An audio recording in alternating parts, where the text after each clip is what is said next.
Untuk selanjutnya, mohon perkenan Ibu Konsil Tenaga Kefarmasian, Ibu Apoteker Mariani S.Farm MKM, untuk dapat menyampaikan sambutan dan arahan. Kami persilahkan Ibu Mariani.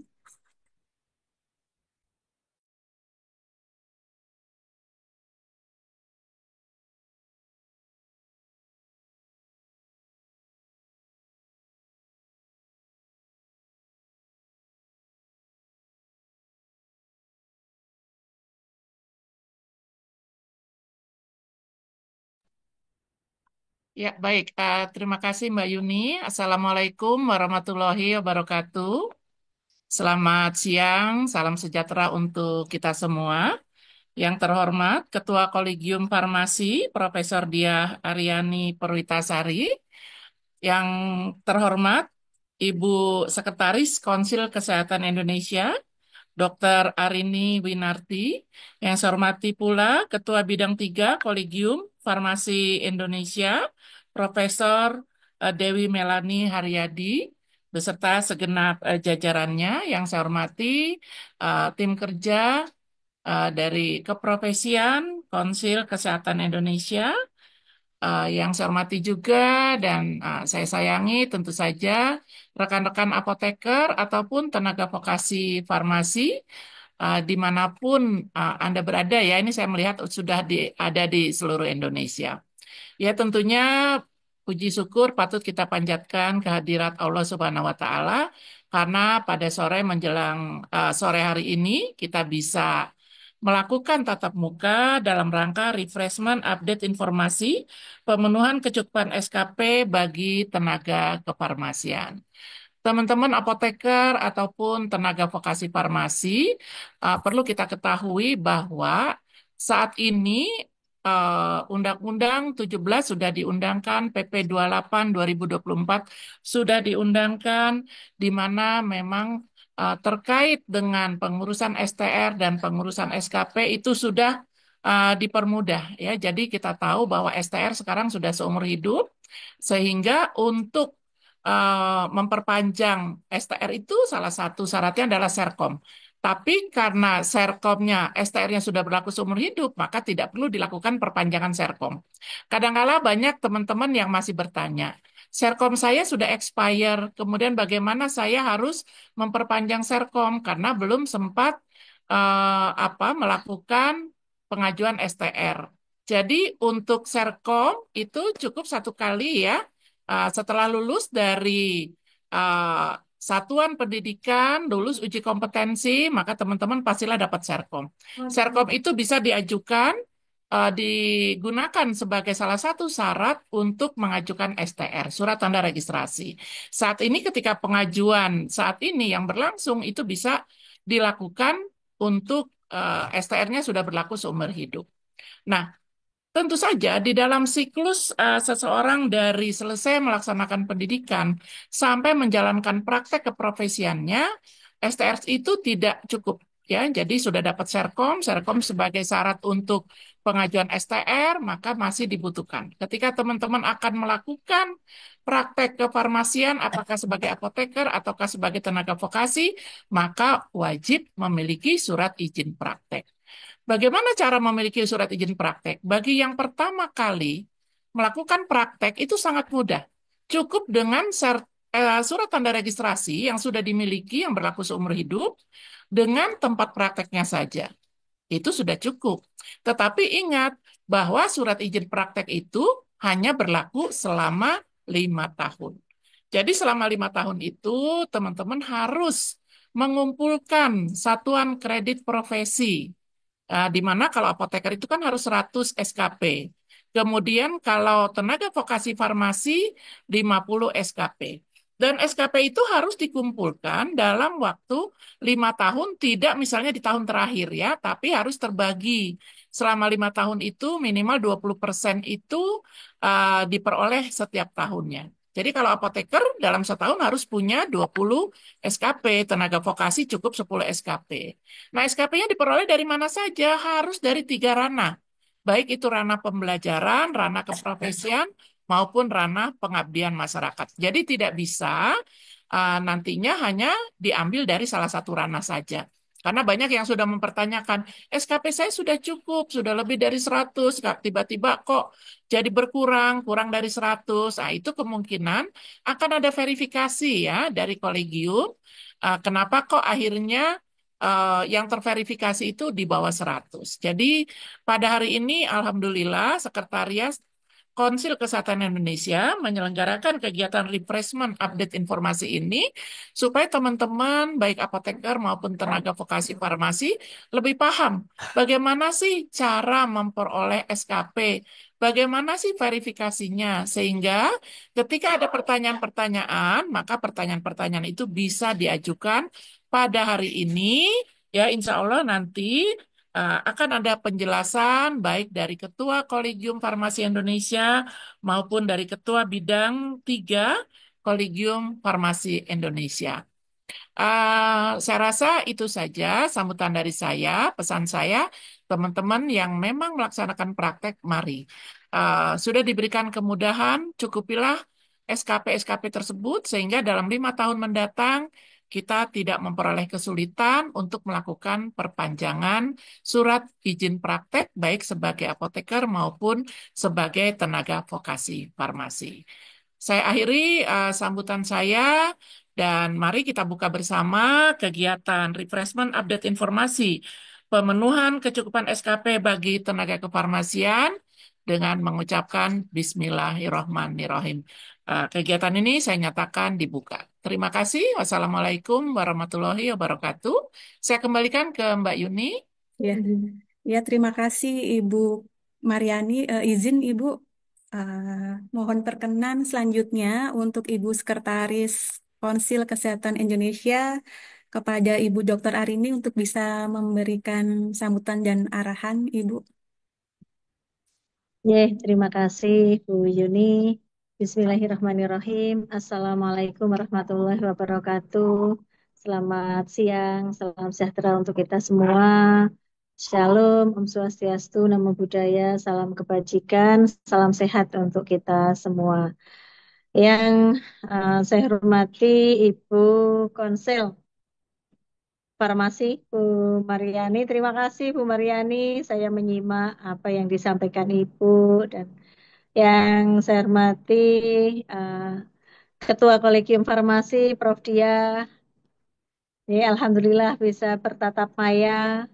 Kemudian seluruh hadirin dari seluruh anggota, baik itu tenaga vokasi, teman-teman dari jalur vokasi maupun jalur apoteker yang saat ini hadir, serta teman-teman set KKI yang berbahagia. Marilah kita panjatkan puji syukur kepada Allah Subhanahu wa taala yang telah melimpahkan rahmat serta karunia serta sehatnya sehingga kita bisa bertemu dalam situasi yang nyaman. Ini ada yang lagi makan, ada yang lagi dinas di dalam apotek, ada yang lagi feel free. Yang penting refreshment ini dapat ditindaklanjuti. Jadi ini nggak apa-apa, apa justru malah menjadi pandangan yang segar ya Bu Mariani dan Prof. Dia karena siang-siang ini lapar juga ini. Dan Alhamdulillah kita juga bahwa update informasi memang kita eh, kalau dulu kolegium kita jadikan satu pertemuan dalam satu. Kemudian ditambah dengan verifikator dan nah kami mohon justru untuk refreshment ini kami mengundang teman-teman dari kolegium maupun dari verifikator untuk bisa menindaklanjuti apa yang selama ini sudah kami lakukan. Ini adalah estafet kepada verifikator, Bapak Ibu dari verifikator untuk bisa menyampaikan ke seluruh anggota bagaimana mekanisme peningkatan mutu atau kompetensi dalam hal pemenuhan kecukupan SKP yang merupakan salah satu persyaratan perpanjangan SIP seperti yang disampaikan oleh Ibu Mariani tadi bagi tenaga kefarmasian. Nah, untuk pengelolaan kecukupan SKP tersebut tentunya memang ini dengan dinamika yang ada, tentunya tenaga farmasi adalah salah satu eh, yang memang mempunyai anggota yang banyak dan tentunya verifikator juga rajin gitu. Artinya eh, apa bisa menyelesaikan percepatan-percepatan untuk verif. Namun memang masuknya juga ajuan atau ajuan dari anggota juga setiap hari itu cepat. Bapak Ibu yang saya hormati, sesuai dengan eh, keputusan Menteri Kesehatan nomor 1561 2024 tentang pengelolaan pemenuhan kecukupan SKP, ini menjadi sementara ini menjadi kitab kita sebelum nanti diturunkannya menjadi Kepdirjen di masing-masing kolegium. Jadi ini juga sedang berproses Bapak Ibu semuanya tentang bagaimana eh, apa pedoman pengelolaan pemenuhan SKP. Sehingga pada kesempatan siang ini kami eh, melaksanakan refreshment update informasi SKP yang diharapkan dapat meningkatkan pemahaman bagi teman-teman semua bersama konsil dan kolegium. Nah, selain itu bahwa bahwa untuk pemenuhan SKP ini kan ada 3 ranah nih. Ranah pembelajaran kita sepakati menggunakan pelataran sehat ya. Kemudian ranah pelayanan tentunya melalui pelayanan yang Bapak Ibu laksanakan seperti Bu Widya ini sedang melakukan pelayanan. Nah, itu bisa dihitung gitu. Kemudian pengabdian masyarakat. Nah, ini kan pengabdian masyarakat itu butir-butir yang bisa kita laksanakan banyak. Tidak harus dijual. Nah, hal-hal ini yang mohon pada Bapak Ibu atau pimpinan, baik itu konsil maupun kolegium untuk bisa eh, me, apa ya, menyaring bagi teman-teman kita yang memang eh, apa melaksanakan misalnya kemarin ada yang melaksanakan donasi tetapi diklaim SKP. Nah, ini sekiranya kita juga harus cek recheck Bapak Ibu supaya eh, donasi yang kita sampaikan itu betul-betul memang feel free donasi. Kalau mau melaksanakan kegiatan pengabdian masyarakat ya memang pengabdian pada masyarakat yang apakah itu bentuknya apa penyuluhan, bentuknya pengabdi jenis sesuai dengan butir-butir pengabdian yang lain. Nah, itu tentunya bisa kita lakukan dengan baik. Karena memang apa untuk pemenuhan butir pengabdian yang ini kan minimal 5%, sehingga itu bisa diperoleh setiap tahunnya dan sangat luas sekali sehingga tidak menggunakan kegiatan-kegiatan pengabdian yang berbayar. Nah, ini yang perlu kita tindak lanjuti pada Bapak Ibu semua. Kenapa refreshment ini kita adakan pada siang hari ini? Karena memang kegiatan pengabdian itu adalah pelaksanaan atau pengamalan ilmu, pengetahuan, dan teknologi sesuai dengan profesi yang kita anut atau kita ikuti atau yang kita uh, junjung tinggi masing-masing kepada masyarakat menjadi bagian dari tanggung jawab yang luhur dan usaha dalam meningkatkan derajat kesehatan masyarakat. Sehingga memang harapannya adalah kegiatan pengabdian ini berhubungan dengan aktivitas profesi.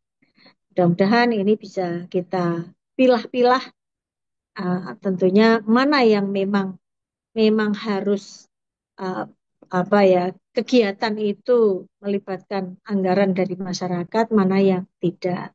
Nah, ini karena memang Bu Mariani dan Prof Diah kami mendapatkan banyak apa ya eh, masukan, kemudian kadang aduan itu juga sampai ke pimpinan, baik itu ke Pak Menteri maupun ke Bu Dirjen tentang kegiatan-kegiatan yang memang sepertinya belum apa ya, belum memiliki role yang tepat. Misalnya penggalangan dana dan lain sebagainya, itu kan aspek yang berbeda dengan pengabdian masyarakat. Itu. Misalnya jangan sampai nanti presiden yang kurang tepat untuk kolegium lainnya. Saya mau urunan apa, sudah dihitung pengapmas misalnya. Seperti itu mohon untuk bisa kita kendalikan bersama-sama. Sehingga pada kesempatan siang hari ini kami ucapkan banyak terima kasih pada konsil, kepada kolegium yang hadir dengan semua tim untuk kita diskusikan bersama bagaimana nanti langkah atau jalan keluar yang kita lakukan. Kemudian tentunya tumpukan-tumpukan yang masih belum terverifikasi, monggo teman-teman verifikator untuk kita lakukan lakukan verifikasi. Kemudian untuk Ibu Ketua Kolegium tetap semangat. Kemudian kepada Ibu Ketua Konsil, terima kasih untuk tindak lanjut eh, apa pemenuhan-pemenuhan yang lainnya. Terima kasih. Demikian. Assalamualaikum warahmatullahi wabarakatuh. Selamat siang semuanya. Ya, baik, terima kasih. Kami sampaikan kepada Ibu Sekretaris KKI yang telah menyampaikan arahan. Baik, Bapak Ibu, dengan demikian acara juga sudah resmi dibuka oleh Konsil Kefarmasian. Baik, selanjutnya kita akan memasuki ke acara pemaparan materi oleh narasumber dan diskusi yang akan dipandu oleh moderator. Kepada Ibu Apoteker Meksi Mutiarisa, Magister Farmasi, kami persilahkan untuk bisa memandu pemaparan materi dan diskusi pada refreshment kali ini. Baik, kami persilahkan Ibu. Baik, terima kasih Bu Yuni. Baik, Assalamualaikum warahmatullahi wabarakatuh. Selamat siang dan salam sejahtera untuk kita semua, Bapak Ibu. Yang saya hormati, Konsil Tenaga Kefarmasian, Ibu Apoteker Mariani, Sarjana Farmasi, Magister Kesehatan Masyarakat. Sekretaris Konsil Kesehatan Indonesia, Kolegium Kesehatan dan Majelis Disiplin, Profesi Dr. Sri Arini Winarti Rinawati. Ya. Kemudian yang saya hormati juga Ketua Kolegium Farmasi, Profesor Dr. Apoteker Dia Aryani Perwitasari, sekaligus beliau nanti akan menjadi salah satu pemateri yang akan mengisi pada siang hari ini. Selanjutnya yang saya hormati Ketua Pusdiklat Kolegium Farmasi, Profesor Apoteker Dewi Melani Haryadi, Sarjana Sains. Nah, beliau nanti juga akan mengisi yang akan digantikan oleh Pak Primadi. Tentunya yang saya banggakan di sini rekan-rekan tenaga kefarmasian dan dari berbagai daerah tentunya, seluruh yang ada di Indonesia. Baik, puji syukur kita panjatkan kehadirat Tuhan Yang Maha Esa, karena atas rahmat dan kelimpahannya kita dapat hadir secara virtual dalam kegiatan refreshment update informasi pemenuhan kecukupan SKP bagi tenaga kefarmasian, di mana kegiatan ini diselenggarakan oleh Sekretariat Konsil Kesehatan Indonesia bersama Kolegium Kesehatan Indonesia dan Majelis Disiplin Profesi. Baik, Bapak Ibu, izin memperkenalkan diri, saya Apoteker Meksi Mutiarisa dari tim Pojja P2KB Kolegium Farmasi, di mana di sini nanti akan membersamai diberi kehormatan untuk memandu jalannya sesi pemaparan dan diskusi pada siang hari ini. Nah, untuk siang hari ini nanti kita akan ada dua sesi Bapak Ibu, di mana yang pertama pemaparan materi oleh dua narasumber utama kita. Kemudian yang kedua ada sesi tanya jawab. Nah, untuk sesi pertama akan membahas tentang bagaimana kebijakan pemenuhan kecukupan SKP bagi tenaga kefarmasian. Nah, materi ini akan disampaikan oleh Profesor Dr. Apoteker Dia Aryani Perwitasari selaku Ketua Kolegium Farmasi. Izin untuk menyapa beliau. Mohon izin Prof. Dia.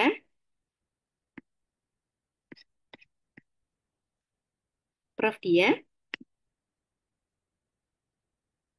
Oke. Baik, mohon untuk kita tunggu sebentar nih, Bapak Ibu. Sebentar.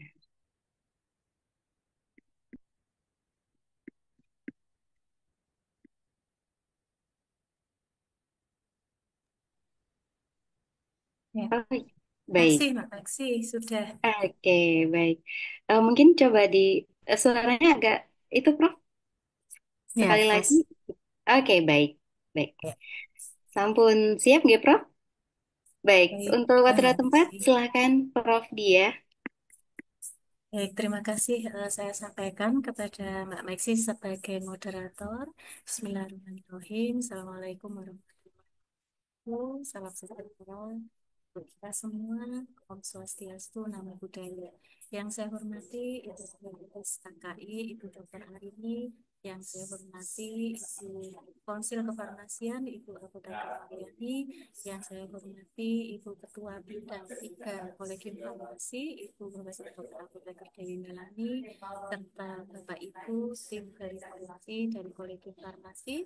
Tak lupa yang saya katakan dan saya hormati adalah Bapak Ibu teman sejawat apoteker dan juga tenaga vokasi farmasi. Bapak Ibu, seperti yang telah disampaikan oleh moderator, maka dalam kesempatan kali ini saya akan menyampaikan dasar-dasar tentang sudah kedengaran Mbak Messi? Sedikit pelan, Prof. Mungkin bisa lebih keras lagi sedikit. Ya, sudah segini.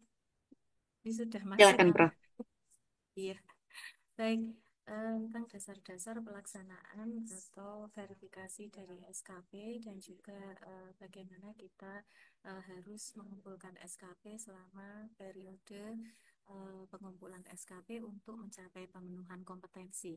Mbak, ini saya belum diizinkan untuk share screen, Mbak. Baik, mohon ditunggu sekedar, Prof.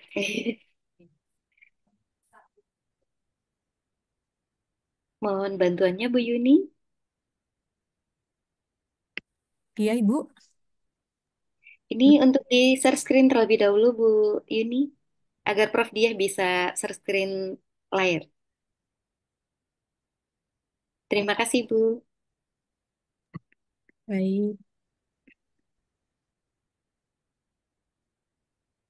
Mungkin bisa dicoba lagi, Prof.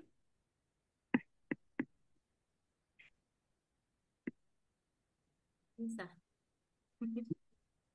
Belum. Oke, sudah bisa. Oh,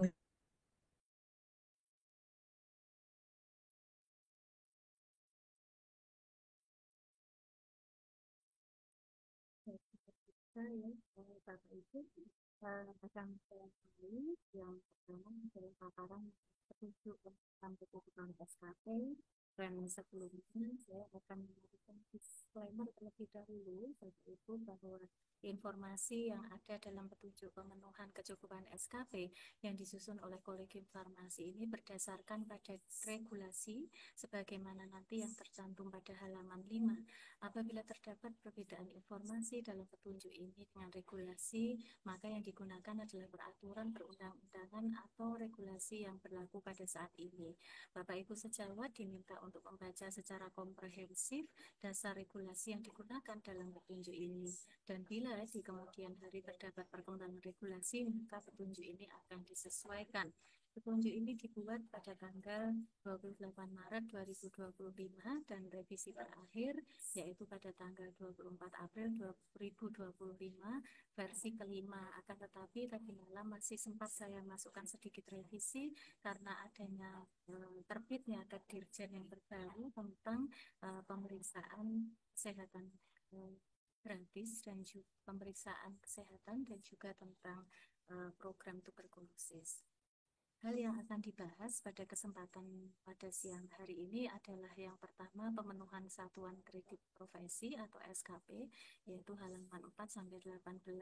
Kemudian melaporkan SKP melalui SKP platform, yaitu halaman 20 sampai 45. Kemudian memverifikasi data SIP pada satu sehat dan SIS DFK, yaitu halaman 47 sampai 59, dan pertanyaan dan permasalahan yang sering muncul atau frequently asked question, yaitu pada halaman 61 sampai 64. Untuk bagian pertama adalah pemenuhan satuan kredit profesi, seperti yang tadi telah disampaikan oleh Ibu Sekretaris KKI dan juga Ibu Konsil Kefarmasian, yaitu sebagai dasar regulasinya adalah Undang-Undang nomor 17 tahun 2023 tentang kesehatan yang diberlakukan yaitu pada tanggal 8 Agustus 2023. Selanjutnya, peraturan pelaksanaan mengenai Undang-Undang 17 tahun 2023 tersebut diterbitkan melalui peraturan pemerintah nomor 28 tahun 2024 dan ditetapkan pada tanggal 26 Juli 2024. Kemudian mengenai pedoman pengelolaan pemenuhan kecukupan SKP bagi tenaga medis dan tenaga kesehatan, ditetapkanlah KMK nomor HK 0107 garis miring Menkes garis miring 1561 garis miring 2024 yang ditetapkan pada tanggal 20 September 2024.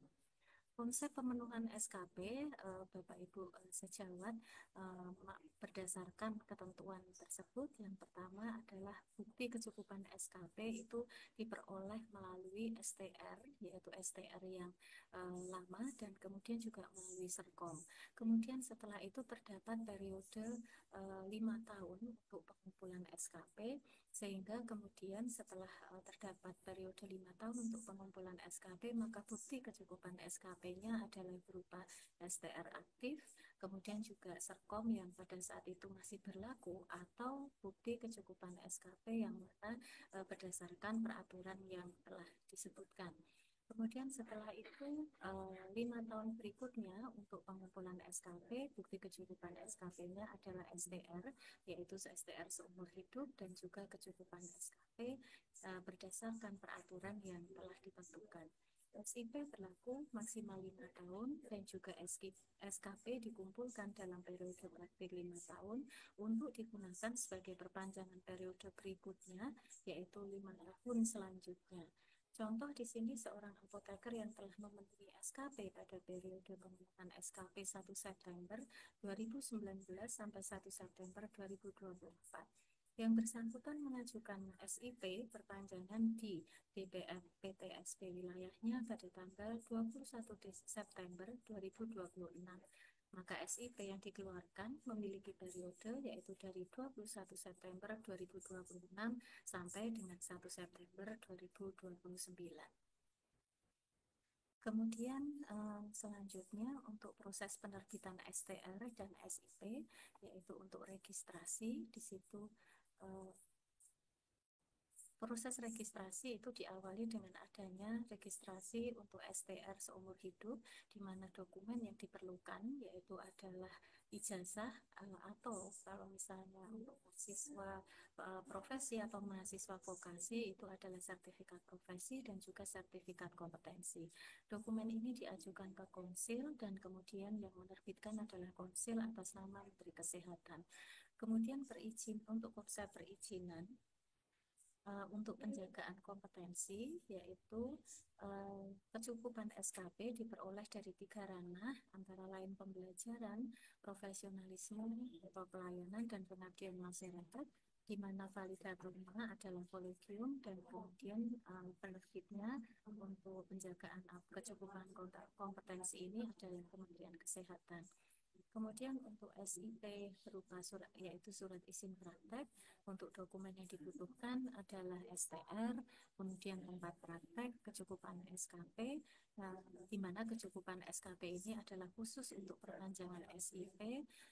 Validatornya adalah Pasienkes dan atau Dinas Kesehatan, dan kemudian yang menerbitkan surat izin praktek adalah Pelayanan Terpadu Satu Pintu atau PTSP di kabupaten atau kota.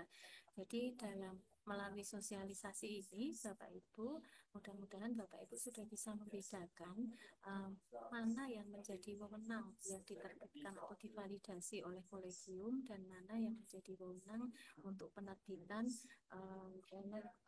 oleh pelayanan terpadu satu pintu atau PKSP kabupaten atau kota. Nah, sebagai informasi juga kami sampaikan bahwa seluruh proses untuk registrasi dan perizinan ini tidak memerlukan rekomendasi dari organisasi profesi. Kemudian ketentuan pengajuan SIP. Mohon izin Prof Dia. Mohon izin Prof. Di kami suaranya sangat kecil sekali Prof. Iya, di YouTube juga tidak masuk suaranya. Mohon izin, apa mungkin pakai mic atau bagaimana Prof?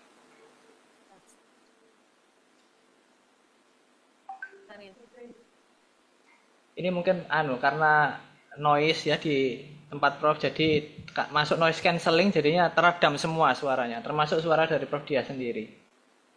Kalau ini masuk nggak? Kecil sekali Prof, masuk tapi kecil sekali. Ini teman-teman harus pakai headset supaya bisa mendengar.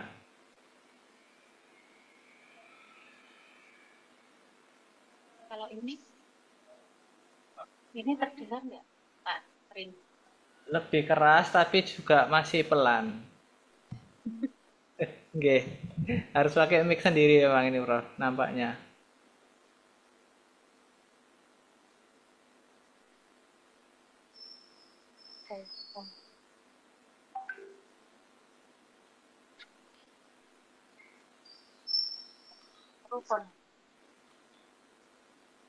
Tes seperti ini.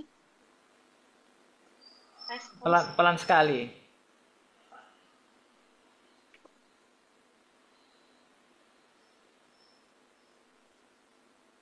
Itu kok lepas ininya ya, headphone-nya ya, mungkin barangkali lebih keras suaranya.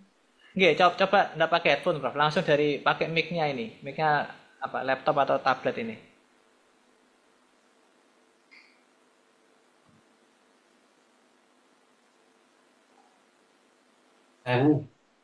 Oh ya udah. Atau mungkin tidak pakai headset, Prof. Dilepas dulu. Tanggal 8 Juli. Silakan Pak Bija. Siang. Oh, tidak terdengar, Prof. Nggih. Coba diulang, Prof Dia.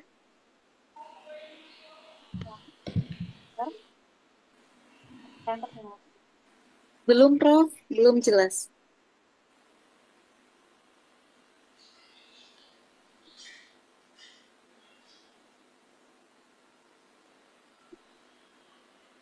Mohon maaf atas kesalahan teknis nggih, Bapak Ibu sekalian. Mohon untuk kita tunggu sejenak. Suara. Nah, itu baru jelas, Prof. Jadi tidak jelas lagi. Izin, Prof. Ya? Izin, Prof. Kalau saya lanjutkan dulu bagaimana, Prof? Mohon izin. Tes. Iya, kecil suaranya. Mohon Tes izin. suara. Kecil sekali, Prof. Tes suara. Sudah. Tes.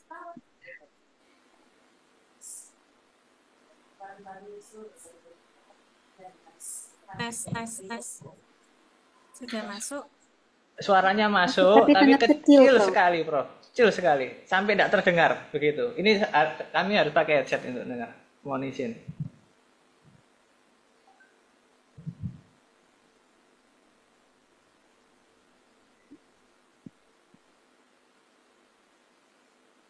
Oke, baik.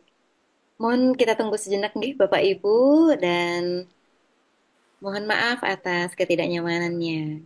Baik.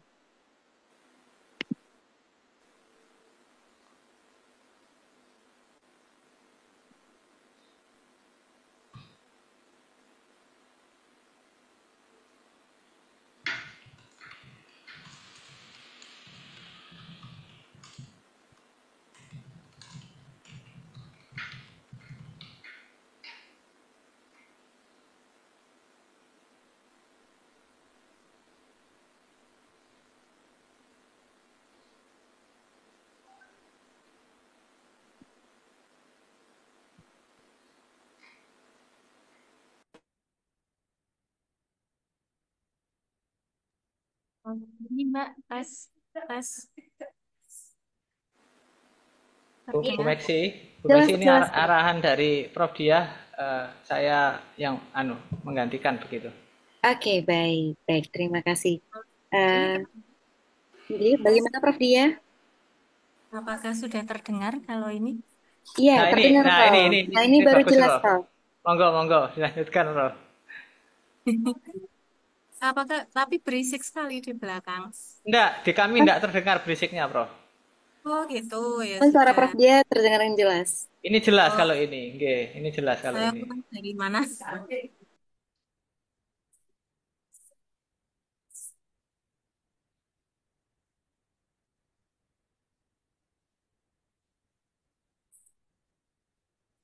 Boleh diulang dari mana, Bapak Ibu? Mungkin tadi bisa eh, memberikan clue hilangnya suara di mana? Nah, ini sangat jelas, Prof. Atau dari, jika Prof Dia berkenan dari awal, boleh, Prof? Hmm. Wah. Oke, baik, mohon maaf ya Bapak Ibu. Jadi yang pertama adalah terkait dengan petunjuk pemenuhan kecukupan SKP.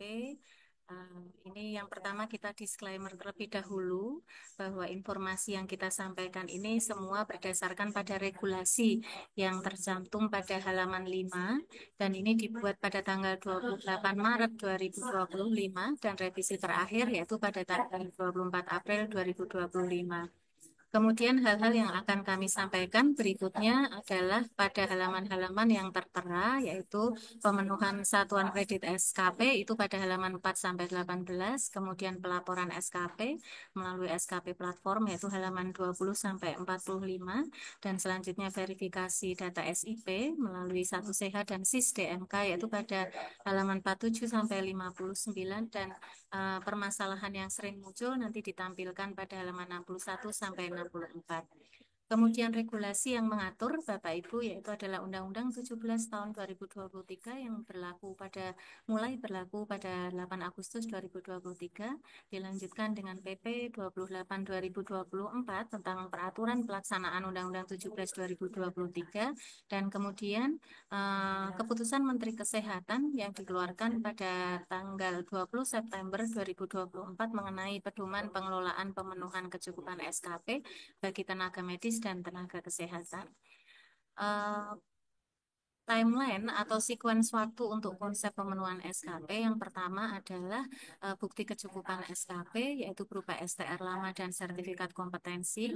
Kemudian kita membutuhkan waktu 5 tahun untuk pengumpulan SKP untuk mendapatkan izin yang berikutnya di mana bukti kecukupan SKP adalah STR aktif dan juga Serkom yang berlaku atau kecukupan SKP dan kemudian dilanjutkan 5 tahun berikutnya pengumpulan SKP yang mana bukti kecukupan SKP adalah berupa STR yang seumur hidup dan juga kecukupan SKP.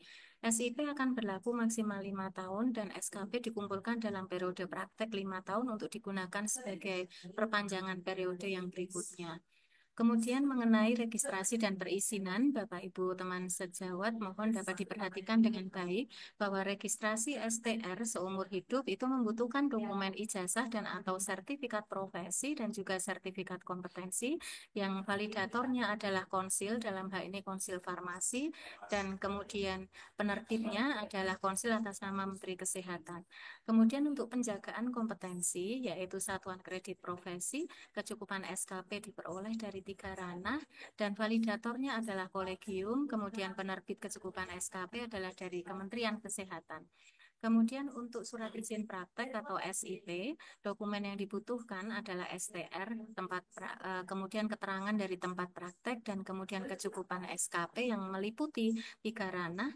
Kemudian validatornya adalah Pasienkes dan atau Dinas Kesehatan, dan penerbitnya adalah pelayanan terpadu satu pintu kabupaten atau kota.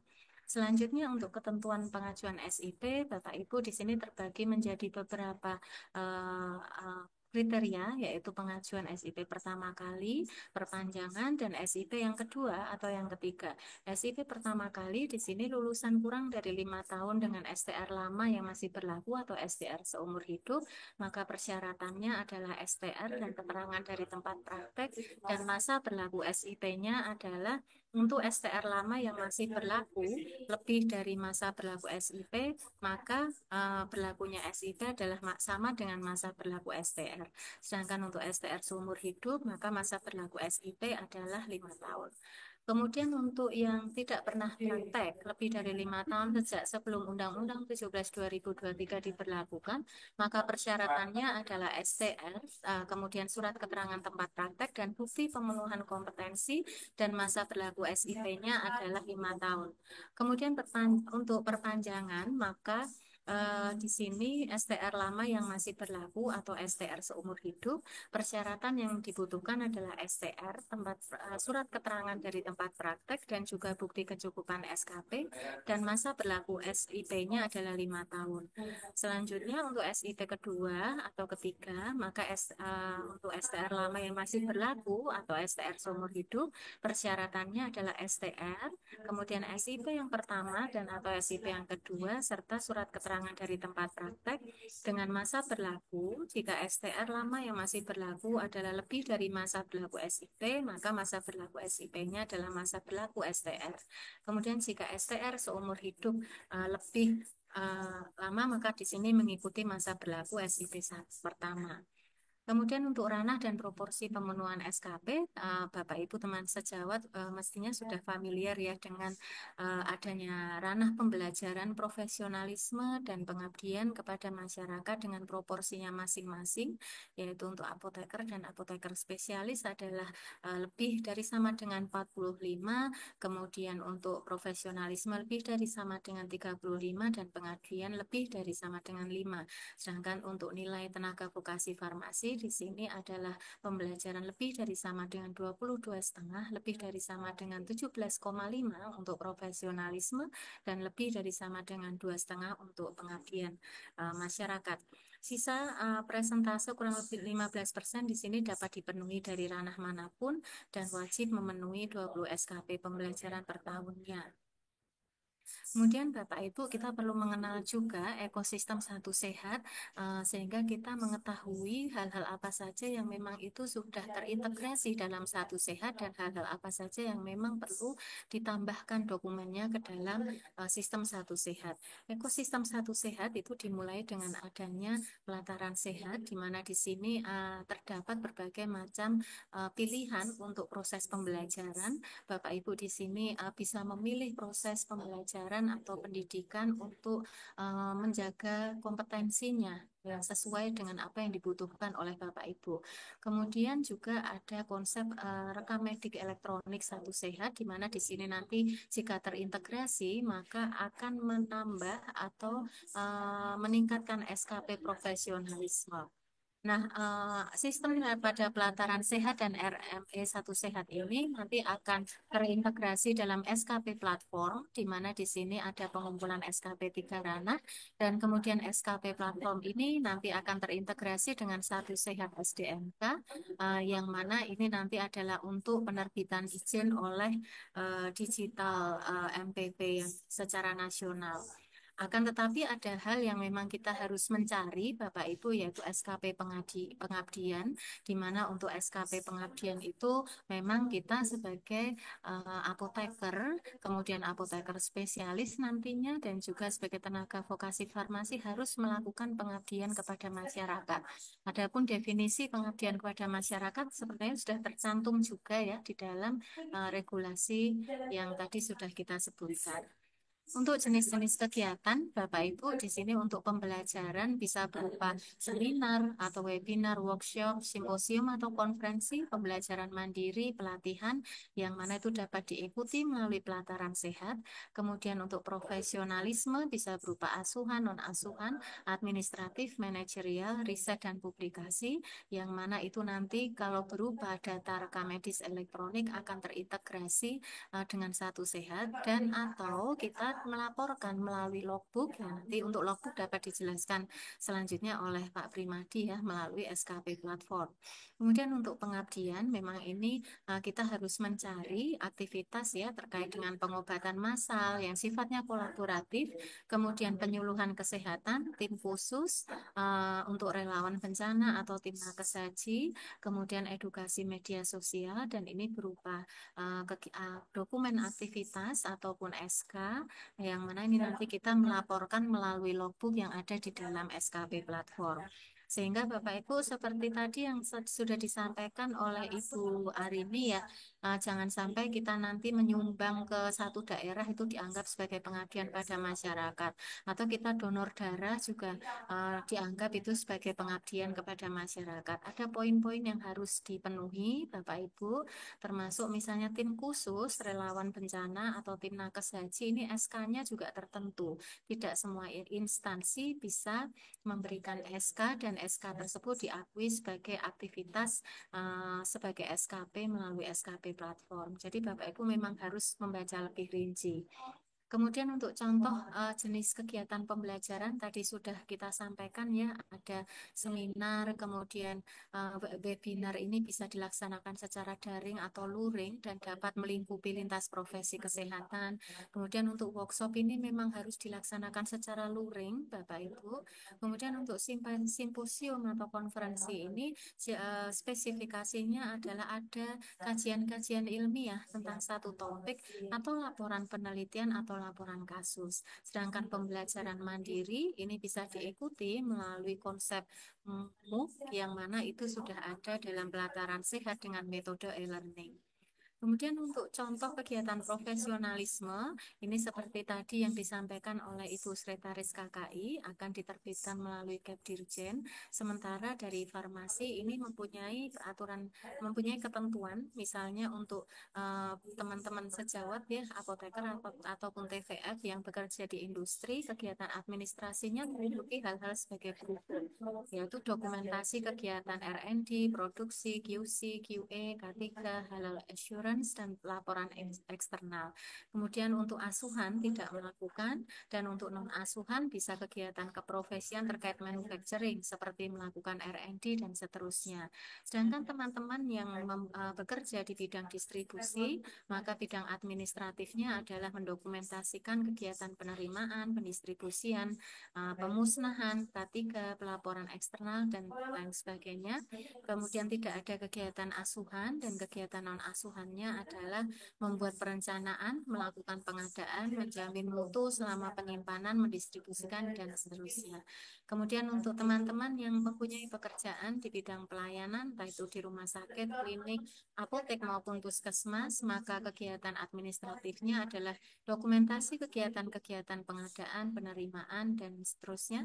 Sedangkan pelayanan langsung kepada pasien bisa dimasukkan sebagai aktivitas asuhan, yaitu berupa pelayanan resep, pelayanan non-resep, KIE, PIO, home care, visit, PTO, meso, atau farmakovigilan, dan lain sebagainya.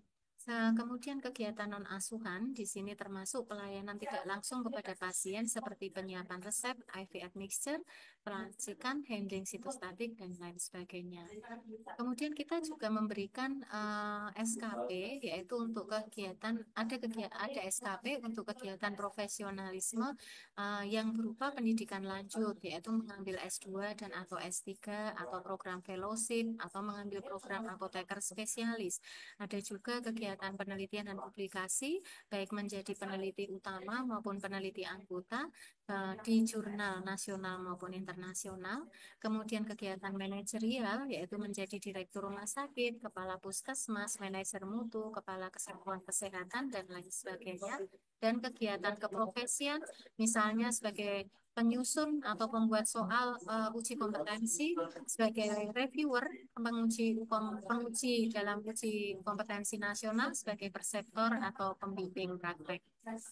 Contoh kegiatan pengabdian di sini ada pengobatan massal, yang kita utamakan adalah pengobatan massal kolaboratif lintas profesi, penyuluhan yaitu penyuluhan praktek kesehatan dan farmasi, penugasan pemerintah seperti Nusantara Sehat dan sejenisnya, tim khusus yaitu relawan bencana, tim haji, apoteker tangga bencana, dan sejenisnya. Dan Bapak Ibu harus memperhatikan SK yang berlaku, kemudian terlibat dalam kepengurusan organisasi profesi, melakukan penyuluhan media sosial, dan menjadi narasumber media massa, baik itu podcast, wawancara, talk show, kolom, atau rubrik opini, baik di media cetak maupun media elektronik.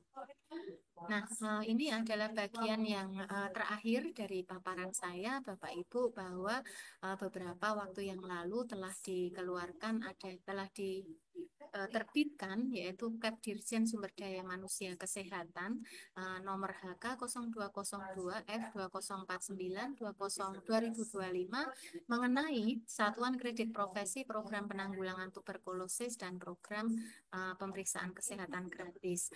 Nah, di sini sudah kita highlight untuk apoteker dan tenaga vokasi farmasi, ada ranah-ranah pelayanan yang bisa mendapatkan nilai SKP, yaitu melakukan penapisan atau pemeriksaan kesehatan atau pemeriksaan penunjang lainnya yang mendukung. Kemudian kegiatan penanggulangan tuberkulosis adalah penemuan terduga TBC atau menjaring terduga TBC atau melakukan screening TBC. Maka nilai SKP di sini adalah 2 SKP per 50 orang dan minimal ditemukannya satu kasus.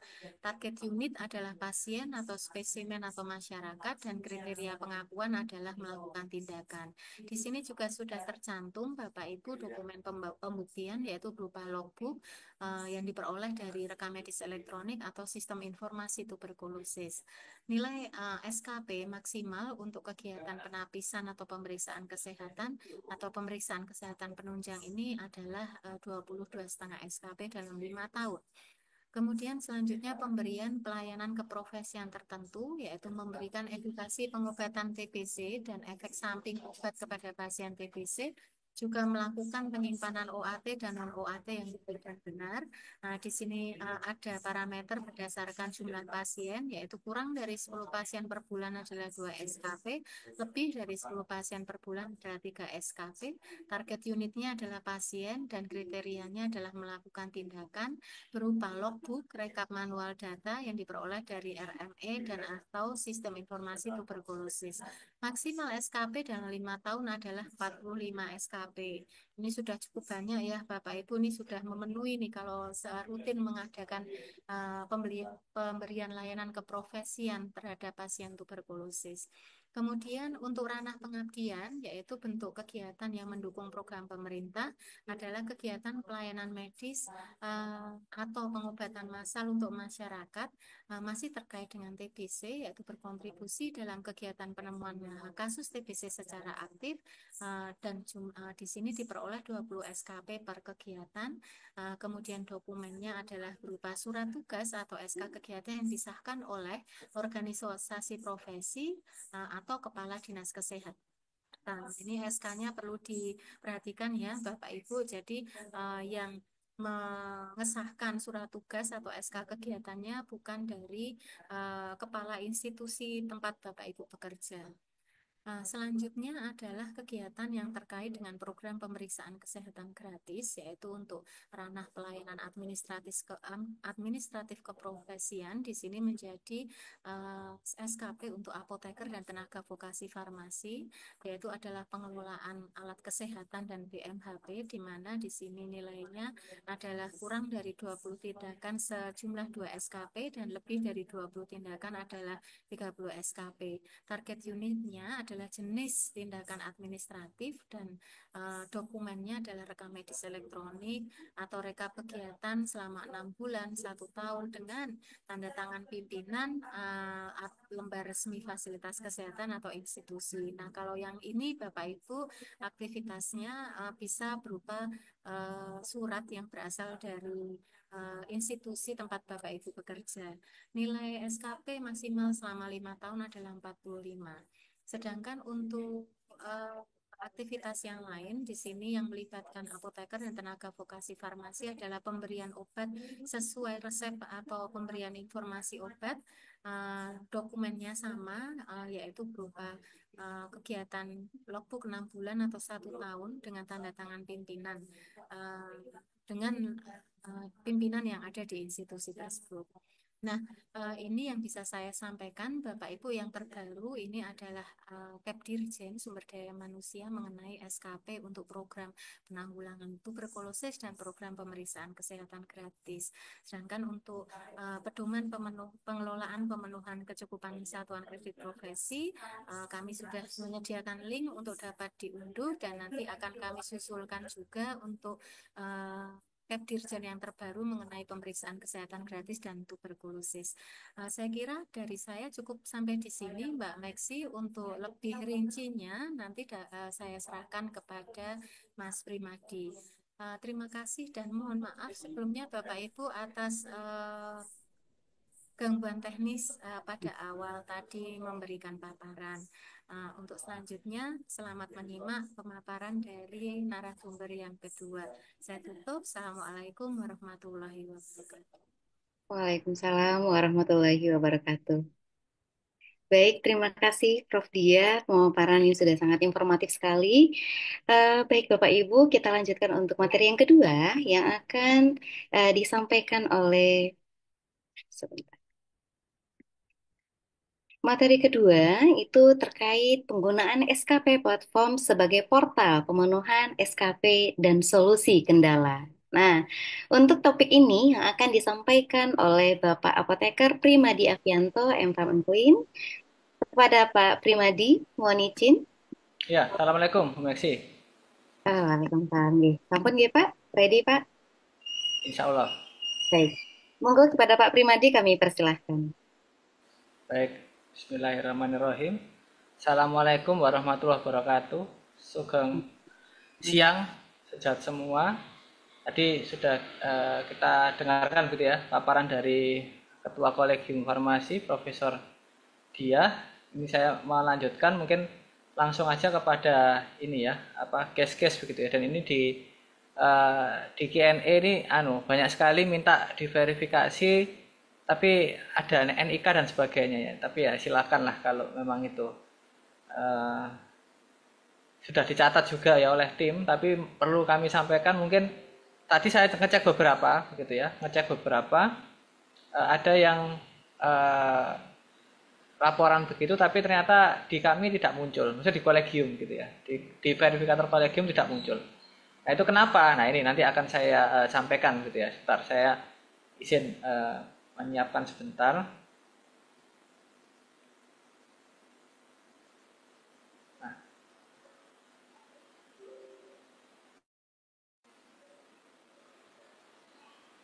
Sudah tampil ya Bu Meksi ya? Sudah tampil Ibu? Silakan dilanjutkan Pak Prim. Oh ya, baik. Saya langsung melompat, ini tadi sudah disampaikan semua ya oleh Prof. Dia. Silahkan kalau mau diunduh, silahkan di sini saya beri waktu. Barangkali mau nyeken QR code-nya gitu ya. Nah, silahkan nanti bisa di-download di sini. Ini pedoman yang kita pakai, yang saat ini masih proses untuk diturunkan menjadi Kepdirjen gitu. Nah, ada beberapa hal yang perlu dipahami sejak semua ini. Saya melompat dulu ke belakang gitu ya. Nah ini ada contoh-contoh kegiatan, ini contoh kegiatan pengabdian gitu ya, contoh kegiatan pengabdian. Di pengabdian ini ada beberapa problem ya dalam kegiatan pengabdian ini. Salah satunya adalah di mana sejawat yang memberikan donasi itu kegiatan yang sangat mulia sekali, termasuk mendonorkan darahnya. Yaitu kemarin saya mendonor darah tuh di kegiatan ini ya, waktu di mana ini, di Bali ini ya. Nah itu namun demikian ya, ini tidak termasuk mendapatkan SKP pengabdian pendonornya ini, baik donor darah maupun apa itu ini ya, donasi uang katakan begitu ya, atau donasi obat atau donasi apapun ya, donasi alkes dan sebagainya, itu tidak dapat diberikan SKP pengabdian jika tidak hadir atau tidak ikut menjadi panitia di lokasi. Nah beda kalau misalkan ya donasi ya, donasi mungkin uang ataupun apapun ya, termasuk donasi waktunya, dan nah ini itulah yang diberikan nanti, donasi waktu ya, dan datang, artinya dia datang di situ ya, menjadi panitia, menjadi koordinator misalkan, apalagi gitu ya, itu maka diberikanlah SKP pengabdian sesuai ketentuan. Di mana untuk kegiatan penyuluhan kan 3 SKP, kemudian untuk kegiatan pengobatan massal seperti ini ya, ini ada pengobatan gratis, cek kesehatan, pemeriksaan gigi dan juga lengkap sekali ini waktu itu ya, karena memang panitianya bisa banyak sekali dan serentak begitu ya, serentak di kabupaten, di desa adat di Bali ini. Nah, itu maka yang seperti itulah yang akan mendapatkan SKP pengabdian. Contoh ini karena levelnya provinsi, maka SKP-nya 15 gitu ya, sesuai ketentuannya 15. Nah, berhubung ini juga kegiatannya sebagai contoh ini ya, contoh yang baik sekali. Kegiatannya interventif ya, ada operasi mungkin tidak ya, donor darahnya itu kan pasti ya, diambil darahnya itu kegiatan yang interventif gitu ya. Dan ada pemeriksaan IVA ini, IVA tes dan seterusnya. Nah, itulah harus berkoordinasi yang seperti ini, berkoordinasi dengan Dinas Kesehatan Provinsi. Dan ini baik sekali ya, karena ditandatangani langsung ya, dan didatangi langsung oleh kepala dinas waktu itu. Ya, kemudian saya dan Prof Dia waktu itu hadir gitu. Nah, scan-nya ya ini, contoh laporannya ya begini nih ya, seperti sertifikat ini gitu ya. Tanggalnya jelas, kegiatannya di mana itu jelas semua. Ada kop instansinya, penyelenggaranya ini ya, Dinas Kesehatan ya, kegiatannya kapan dilaksanakan, itu tahun kecil ya, 11 Mei, kemudian tempatnya di mana, di pantai mana ini, Pantai Matahari dan seterusnya.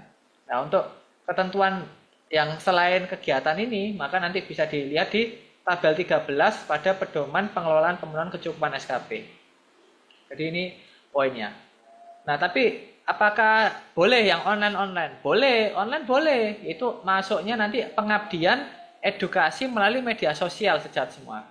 Nah, edukasi melalui media sosial ini online, silakan. Kalau ini memang tidak hadir online begitu ya. Nah, ini tapi ada poin-poinnya yang perlu diperhatikan, yaitu berkaitan dengan kesehatan dan sesuai kompetensinya.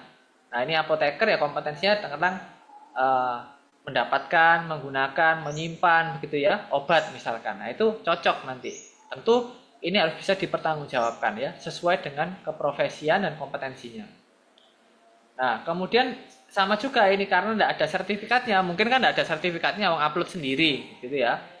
Kecuali dikoordinir oleh organisasi profesinya, boleh itu ya, oleh suatu instansi atau misalkan oleh ini mungkin yang kapan hari itu ulang tahun rumah sakit apa gitu. Nah, kemudian bersama-sama melakukan edukasi melalui media sosial ya, staf daripada rumah sakit tersebut, ya apotekernya, ya dokternya gitu ya, ya perawatnya, bidannya dan sebagainya, boleh seperti itu. Mungkin itu ada sertifikatnya kalau seperti itu. Tapi kalau upload sendiri, ya ini kalau upload sendiri, ya bikin berita acaranya sendiri, ya, bikin berita acara sendiri. Nah, ini contoh berita acaranya, ya. Jadi ini contohnya ada namanya, nomor STR, nomor SIP, ya. SIP-nya berlaku sampai kapan. Kemudian karena ini uploadnya di media sosial ditulis juga apa? Misalkan ini Instagram, misal gitu ya.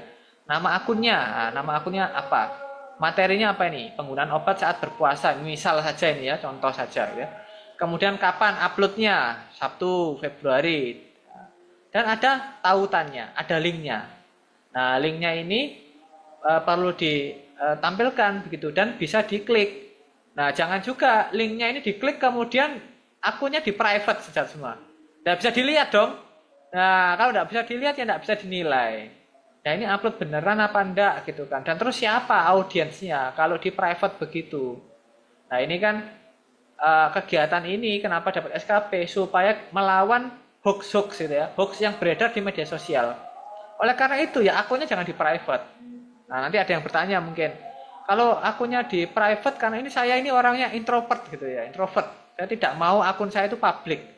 Nah, maka harus bikin akun baru, akun alter gitu ya, akan second account. Nah, second account inilah yang digunakan untuk edukasi, untuk memberikan informasi mengenai pengobatan yang rasional, penggunaan obat yang tepat, cara mendapatkan yang baik begitu ya. Nah, itu di second account tersebut. Akun pribadinya di private enggak apa-apa, yang ini di publik.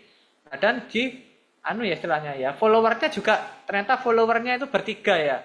Mungkin istrinya, kemudian anaknya gitu ya, atau tetangganya gitu ya, bertiga orang ya. Enggak juga gitu ya. Nah, ini harus diperhatikan juga ya. Nah, edukasinya bagaimana kalau seperti itu ya? Edukasi private itu namanya. Jadi itu perlu diperhatikan. Nah ini nggak tahu nih ya siapa yang coret-coret ini ya, nggak bisa saya hapus juga coretannya. Eh, Nah nanti tinggal memilih ya zat semua ya. Pakai pedoman ini, pedoman pengelolaan pemenuhan kecukupan SKP bagi tenaga medis dan tenaga kesehatan. Nanti untuk milih ini mau uploadnya di mana. Contoh misalkan ini keterlibatan dalam tim khusus. Nah itu relawan bencana, tim haji dan seterusnya. Ini SK-nya ya dari SK pemerintah gitu ya, SK pemerintah. Kemudian ini, nah ini Pak Tommy ini ya mencoret-coret ya, penugasan khusus pemerintah. Nah misalkan ini, seperti ini ya tentu tugas khusus.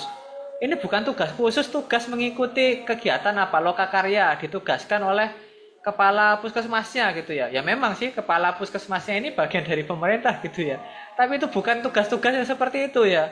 Ini tugas misalkan tadi relawan bencana ditugaskan oleh Dinas Kesehatan Provinsi untuk tugas di mana gitu ya.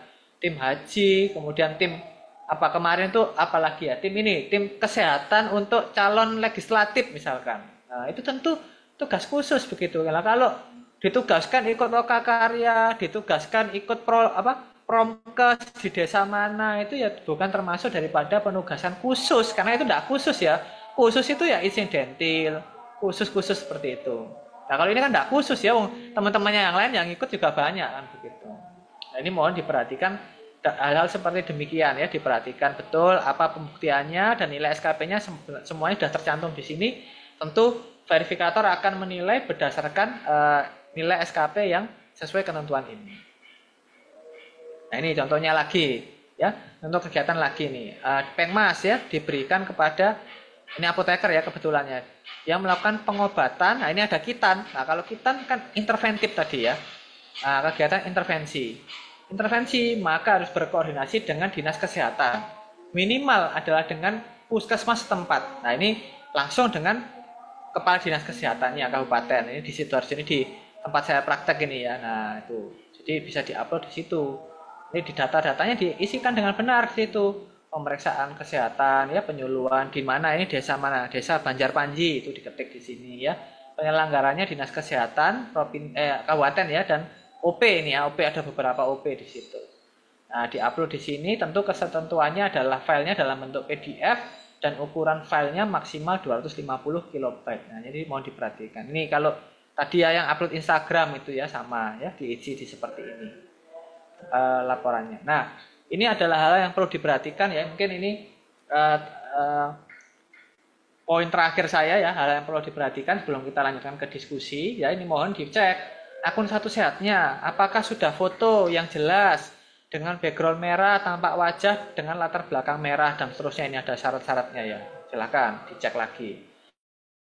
Kemudian masuk ke data keprofesian sehat semua. Ini data masuk ke profil saya, kemudian masuk ke keprofesian. Mohon dipastikan di sini ya. Di sini nomor STR-nya harus tervalidasi, tanggal terbitnya, tanggal berakhirnya karena ini seumur hidup, tanggal berakhirnya di strap ini. Jenis profesi dan jenis kompetensi sesuai dengan STR-nya. Nah, ini karena apoteker, maka kompetensinya apoteker dan apoteker spesialis. Ada dua pilihan itu. Misalkan, loh ini kok kompetensi saya strip ya. Nah, misalkan jenis profesi apoteker, kompetensi strip. Nah, ini artinya belum lengkap sejat semua. Kalau masih ada stripnya di sini, kecuali tanggal berakhir ya, karena ini seumur hidup, maka ini adalah belum lengkap. Bagaimana melengkapinya? Melengkapinya diklik di gambar pensil ini. Ada gambar ubah di sebelah kanan atas sejajar dengan keprofesian ini ya. Nah, ubah. Diklik di sini, kemudian kompetensinya diisi sesuai dengan STR-nya. Kalau apoteker ada apoteker dan apoteker spesialis. Ini belum ya ada ya beberapa yang sudah bergelar apoteker spesialis. Tapi STR-nya belum ada tuh. Yang memegang STR apoteker spesialis itu belum ada. Ini masih proses ya. Bagaimana dengan vokasi? Vokasi juga sama. Kalau vokasi ada vokasi level 5, ada analis farmasi dan makanan, yaitu silahkan sejawat vokasi menyesuaikan dengan kompetensi sesuai dengan STR-nya. Ini kalau tidak sama, tidak akan tampil nanti datanya ya. Tidak bisa diproses. Kemudian berikutnya apalagi? Kita bergeser ke sebelahnya keprofesian adalah data pekerjaan.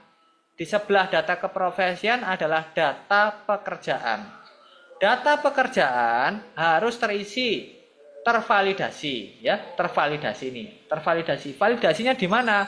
Validasinya melalui SISDMK, Sistem Informasi SDM Kesehatan.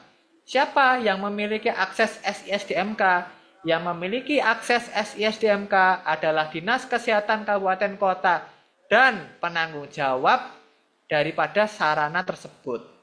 Namun kalau sarananya besar, contoh rumah sakit, contoh puskesmas, contoh klinik, kemungkinan besar akses SDMK ini adalah di HRD atau TU-nya. Ya. Kalau apotek atau klinik, nah mungkin dipegang oleh penanggung jawab daripada sarana tersebut. Misalkan saya kebetulan ini adalah APJ di apotek. Nah, berhubung ini enggak punya HRD nih, HRD-nya APJ-nya sendiri gitu ya. Sayalah yang memiliki akun, sayalah yang bisa mengakses atau membuka akun SISDMK apotek saya. Nah, nanti kalau ada staf saya, ya, apoteker saya, mungkin TTK saya, asisten saya itu ingin memasukkan datanya, yang memvalidasi adalah saya sendiri. Loh, saya APJ, tapi belum punya SISDMK ini, bagaimana? Nah, berarti tadi, siapa yang memiliki akses? Adalah Dinas Kesehatan Kabupaten Kota. Jadi silahkan sejawat yang belum memiliki akses SISDMK, silahkan datang ke bidang SDK Kabupaten Kota setempat, ya. Dinas Kesehatan nanti nyari bidang SDK, nanti di sana akan ditemukan dengan PIC-nya. Tentu untuk membuat akun SISDMK perlu memiliki SIPA dan memiliki SIA, ya. Kalau apotek SIA, surat izin apotek. Kalau klinik apa itu? SIO, ya, SIO apotek. Kalau rumah sakit ya rumah sakit sendiri. Gitu ya. Mohon diperhatikan. Kemudian, apalagi yang harus tercantum di sini? Tanggalnya harus tercantum, tanggal mulai bekerja, tanggal kapan ini? Nih ya. Tanggal berakhir, kalau masih belum berakhir, masih aktif, tentu tanggal berakhir ini kosong gitu ya. Status bekerjanya aktif, status pekerjaannya ini diisi ya, swasta, apa ASN atau apapun itu ya, tentu macam-macam ini. Lokasinya ini mengisi kabupaten dan provinsinya itu memilih ya, ada pilihannya nanti. Nomor SIP-nya tolong dipastikan nomor SIP-nya sama dengan SIP yang diterbitkan oleh Dinkes atau PTSP. Dan ini, nah ini tanggal mulai dan tanggal berakhirnya SIP terisi dengan rentang maksimal 5 tahun. Sekali lagi, kondisi tervalidasi bukan hanya sekedar tervalidasi saja, tapi juga diisi dan lengkap tanggal mulai SIP dan tanggal berakhir SIP. Dan ini rentangnya maksimal 5 tahun. Andai kata misalkan, loh saya ini SIP-nya udah dari lama ini ya, bertahun-tahun, tapi sudah perpanjangan. Nah, kalau begitu yang isinya di sini tanggal mulainya kapan, mulai punya SIP pertama itu diperpanjang terus sampai sekarang kan. Nah, itu tentu perpanjangan itu ya pasti maksimal 5 tahun. Tidak ada kan SIP lebih dari 5 tahun, yang ada SIP kurang dari 5 tahun. Jadi mohon nanti silakan ini sambil mendengarkan saya gitu ya, sambil mendengarkan kami ini menjelaskan, silakan dibuka data satu set SDMK-nya, masuk ke profil saya, masuk ke data keprofesian dulu tadi ya, masuk data ke keprofesian ini, dipastikan jenis profesi dan kompetensinya terisi. Kedua, bergeser ke pekerjaan, pastikan status pekerjaan dan tanggal mulai dan tanggal berakhir SIP terisi dan status pekerjaannya tervalidasi melalui SISDMK. Nah, tadi sudah saya sampaikan ya, fotonya, datanya lengkap, profesinya sesuai STR, statusnya validasi SISDMK, dan terisi tanggal mulai dan tanggal berakhir. Bagaimana dengan tadi, contoh logbook, sertifikat, dan sebagainya? Juga sama. Logbook atau berita acara dibuat sesuai ketentuan yang tadi ya, pedoman kecukupan SKP tadi. Keputusan Menteri Kesehatan 1561. Nampak jelas identitasnya, tidak buram, terdapat kop surat dan ditandatangani oleh tenaga kesehatan ber-SIP. Ini untuk logbook ya, untuk logbook. Misalkan APJ, kepala instalasi farmasi rumah sakit, direktur atau penanggung jawab klinik, kepala puskesmas, direktur rumah sakit, dan lain sebagainya yang memiliki SIP. Nah, misalkan ini yang paling sering ini, apotek yang tanda tangan siapa? APJ-nya atau PSA-nya? Tentu adalah APJ-nya. Justru kalau ditandatangani oleh PSA-nya, kebetulan PSA-nya apalagi bukan tenaga kesehatan dan tidak punya SIP tentu saja, maka itu tidak absah.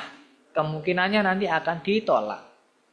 Nah, sehingga mohon dipastikan logbook atau berita acara dibuat sesuai ketentuan dan ditandatangani oleh tenaga kesehatan yang ber-SIP sesuai dengan instansinya masing-masing ini. Bagaimana jika saya ini praktek mandiri? Dalam arti ini adalah ya penanggung jawab, ya pemilik daripada apotek tersebut. Siapa yang menandatangani? Ya dirinya sendiri yang menandatangani. Karena dialah pimpinan tertinggi di apotek tersebut. Nah, kalau klinik ya tergantung klinik ini siapa direkturnya atau penanggung jawabnya ya. Mungkin dokter atau dokter gigi ya, itu minta kepada beliaunya. Kalau instalasi farmasi bisa ke direktur rumah sakit boleh, tapi cukup di kepala instalasi farmasi rumah sakitnya juga boleh juga. Gitu ya. Jadi bisa pilihannya demikian. Untuk sertifikat, tentu yang diupload adalah sertifikat asli yang jelas jenis kegiatannya, jelas identitasnya, siapa penerbitnya, jelas pemiliknya. Pemiliknya ini maksudnya ya namanya kita ini. Misalkan mengikuti workshop tahun 2023. Kan sebelum 1 Maret, maka boleh mengupload sertifikat yang lama tersebut. Ya. Sertifikat-sertifikat yang lama sebelum 1 Maret 2024 boleh diupload dan akan tetap diberikan nilai sesuai dengan nilai SKP yang tercantum di sertifikat tersebut. Bagaimana jika sertifikat tersebut tidak ada SKP-nya? Maka itu nanti akan dikembalikan kepada verifikator untuk dinilai terlebih dahulu. Ya. Jadi ini SKP-nya karena tidak jelas jadinya ya, harus dicari-cari gitu ya, SKP-nya berapa. Oleh karena itu sarannya adalah mengupload kegiatan yang sudah jelas SKP-nya. Bagaimana jika tidak jelas SKP-nya? Ya sudah, nyari saja kegiatan dari pelataran sehat. Gitu. Untuk kegiatan pengabdian, ini tolong dipastikan sesuai dengan tempat praktek atau domisilinya ya. Nah ini, sesuai dengan berita acaranya. Ini jangan bikin-bikin kegiatan yang tidak ada. Ya. Donasi di mana, prakteknya di mana, jauh sekali ini ya, menyeberang pulau begitu ya.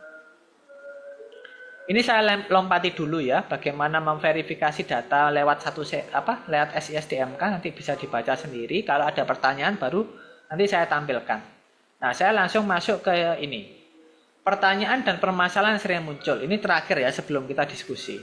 Silakan bisa download FAQ-nya di sini. Ini ada QR code-nya, silakan di-scan. Nanti juga kami tampilkan lagi di belakang terakhir ya. Ini beberapa YouTube yang bisa di-subscribe ya. Ini YouTube-nya KKI yang sekarang ini mungkin sejak menyimak lewat YouTube ada 200-an ya kayaknya dari YouTube itu. Itu bisa lihat di sini. Ada banyak nih ya. Nah, ada banyak video-video pendek yang bisa dilihat menjelaskan tentang STR, SKP ya dan lain sebagainya ini. Kemudian ini juga ya ini kali promosi promosi YouTube-nya Kolegium Farmasi. Silakan ya ke youtube.com/kolegiumfarmasi ya seperti ini. Nanti itu sudah kami kelompokkan. Ini nama YouTube-nya nih ya, Kolegium Farmasi Official gitu. Nah, nanti ini sudah dikelompokkan, ada playlist ya, playlist yang bisa sejawat tonton ya tentang ini nanti STR, tentang SKP gitu ya, ada semua di sini ya. Bisa sejawat lihat nanti. Kemudian ini, permasalahannya tadi sudah saya sampaikan ya. Pastikan profilnya terisi ya, tervalidasi, kompetensinya. Ini saya ulang-ulang ya, biar apal gitu ya. Karena problemnya seperti ini kebanyakan. Saya minta diverifikasi. Oh ini. Ternyata pekerjaan tidak tervalidasi. Bukannya kami tidak mau menilai. Bukannya tim verifikator Kolegium Farmasi tidak mau menilai. Tim verifikator Kolegium Farmasi hanya bisa menilai dan melihat data apabila sudah tervalidasi pekerjaannya. Selama pekerjaannya tidak tervalidasi, artinya antara SKP platform dengan satu sehat tidak sinkron, maka tidak bisa dibuka datanya. Bukan tidak mau dinilai loh ya, melihat datanya saja tidak bisa. Bagaimana mau menilai jika tidak bisa membuka data? Ya tidak bisa. Oleh karena itu mohon dipastikan poin 1 dan poin 2 ini. Nah, bagaimana kalau yang ditolak-tolak? Yang ditolak-tolak untuk pengabdian ini ya, tadi sudah saya sampaikan. Peran sebagai donatur, meskipun ini mulia, ya terima kasih sekali para donatur-donatur kita ini, tidak dapat diberikan SKP ya. Sedangkan jika edukasi di media sosial, akunnya tidak boleh di private. Untuk sertifikat, yang bisa dipakai adalah sertifikat sebelum 1 Maret. Kalau kegiatannya setelah 1 Maret, wajib melalui LMS Pelataran Sehat. Dan tidak perlu upload mandiri di SKP platform. Saya ulangi ya. Kegiatan pembelajaran setelah 1 Maret 2025 wajib melalui LMS Pelataran Sehat. Dan tidak perlu sertifikatnya di-download kemudian di-upload mandiri. Pasti ditolak. Itu banyak yang tanya itu. Kenapa saya ini peserta loh ini? Ikut dari awal sampai akhir ini. LMS saya nilai post testnya 98. Nah gitu ya. Protes. Kenapa sertifikatnya ditolak? Ternyata ya tidak perlu. Kan sudah otomatis kalau lewat LMS Pelataran Sehat, nilai SKP-nya itu otomatis masuk. Tidak perlu sertifikatnya di-download ya. Kemudian di-upload lagi ke SKP platform ini berarti double klaim nanti. Sudah dapat nilai otomatis dari Pelataran Sehat, kemudian meminta klaim lagi lewat SKP platform. Tentu hal tersebut tidak diizinkan. Nah, yang lainnya tadi sudah saya sampaikan ya. Nah, ini nomor 6 juga penting. Minta di cepat-cepat verifikasinya. Fast track verifikasi SKP hanya diberikan bagi yang SIP-nya sudah ED atau menjelang ED. Ini kita apoteker harus tahu prinsip FEVO. First expired, first out. Kalau di obat ya, yang expire duluan, maka sediaan tersebut harus dikeluarkan duluan. Kalau tidak dikeluarkan duluan, nanti terjadi ED. ED banyak, maka tidak efisien. Sama juga dengan SKP. Sejawat-sejawat kita yang SIP-nya habis atau menjelang habis, inilah yang didahulukan. Karena sejawat-sejawat kita ini perlu untuk memperpanjang SIP-nya. Apalagi yang SIP-nya tadi digunakan untuk izin daripada sarananya. Digunakan untuk akreditasi. Digunakan untuk perpanjangan izin apotek.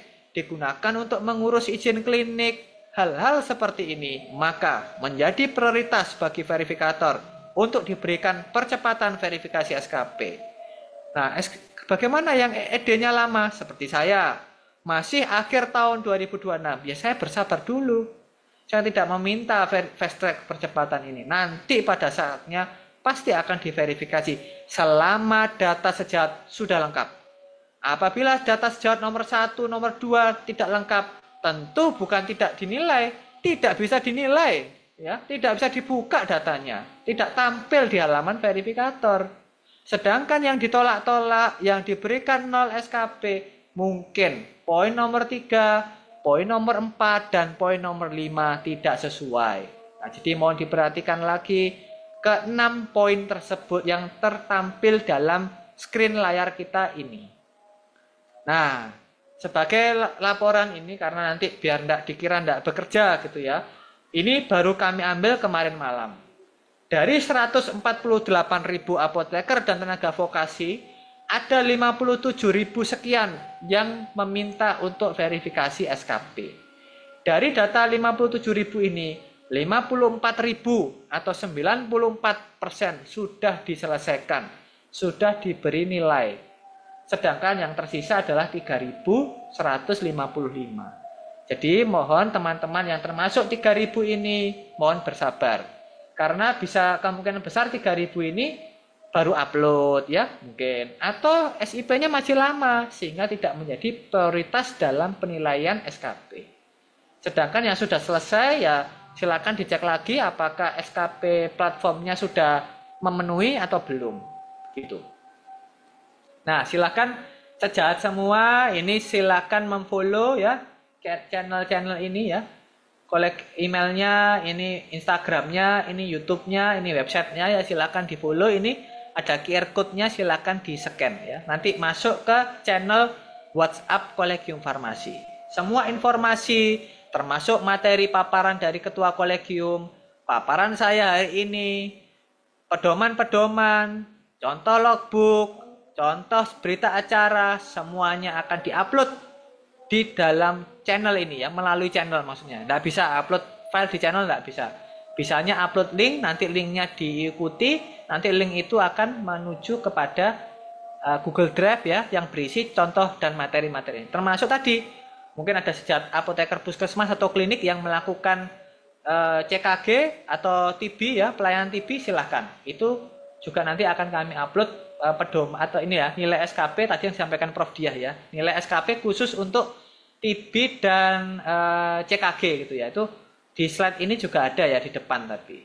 Nah, sambil saya Bu Maxi monitor ini, nah ini contohnya ya. Ini terakhir ya, nanti terakhir dari tadi terakhir mulu gitu ya. Ini. Silakan Pak. Terakhir ini terakhir betulan ya tentang TB sama CKG gitu ya. Nah ini penapisan TB, jejaring TB, apa OAT, penyiapan PIO, meso, semuanya tentang TB dapat SKP khusus yang nilai SKP-nya lebih besar daripada SKP pada umumnya. Nah ini jadi kalau teman-teman apoteker, teman-teman tenaga vokasi farmasi ada yang terlibat dalam tim TB, manajemen TB, penyiapan obat TB, pokoknya TB dan CKG, cek kesehatan gratis atau pemeriksaan kesehatan gratis, ini PKG ya, PKG. Itu silahkan mengaklaim SKP-nya ya, dibuat logbook. Tapi logbooknya digabung dengan yang lain ya, nanti logbooknya dicampur dengan logbook yang lain, bisa.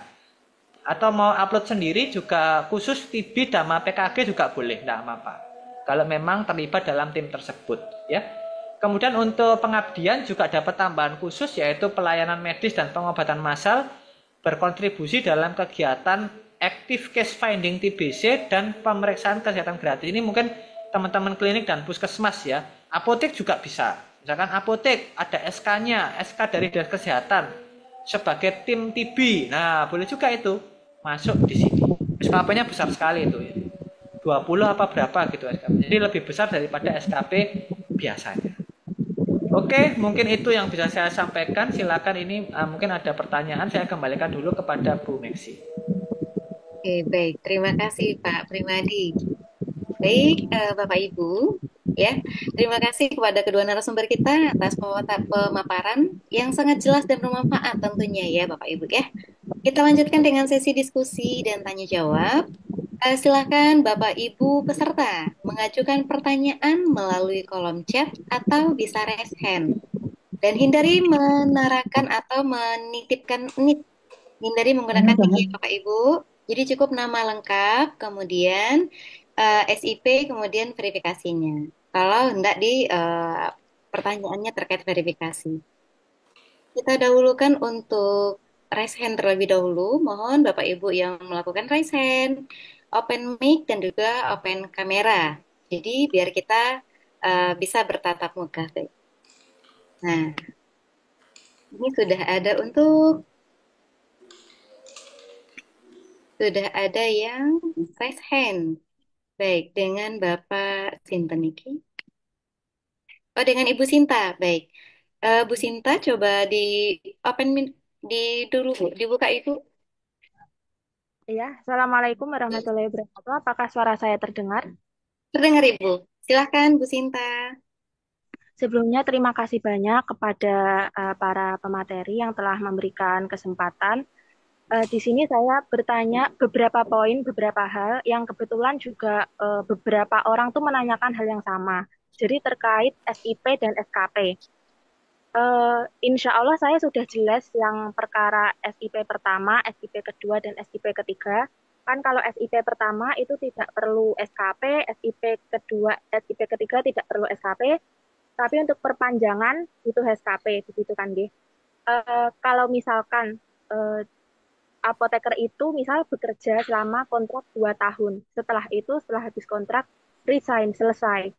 Nanti kan di status satu sehatnya, maka berubah tidak aktif.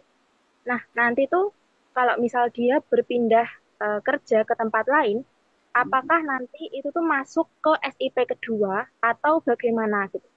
Nah, kalau misalkan prosedurnya adalah habis resign, habis itu pindah tempat kerja itu dihitung SIP kedua, dengan logika yang sama, saya mau konfirmasi lagi, apakah istilahnya tidak berarti selama 5 tahun itu apoteker atau tenaga kesehatan yang lain juga itu dibatasi maksimal berpindah bekerja itu 3 kali gitu dalam 5 tahun atau bahkan seumur hidup. Saya perlu konfirmasi lagi karena saya dengar-dengar tuh kalau misalkan resign habis itu pindah tempat kerja itu masuknya ke prosedur SIP kedua kalau masih kurang dari 5 tahun prakteknya gitu.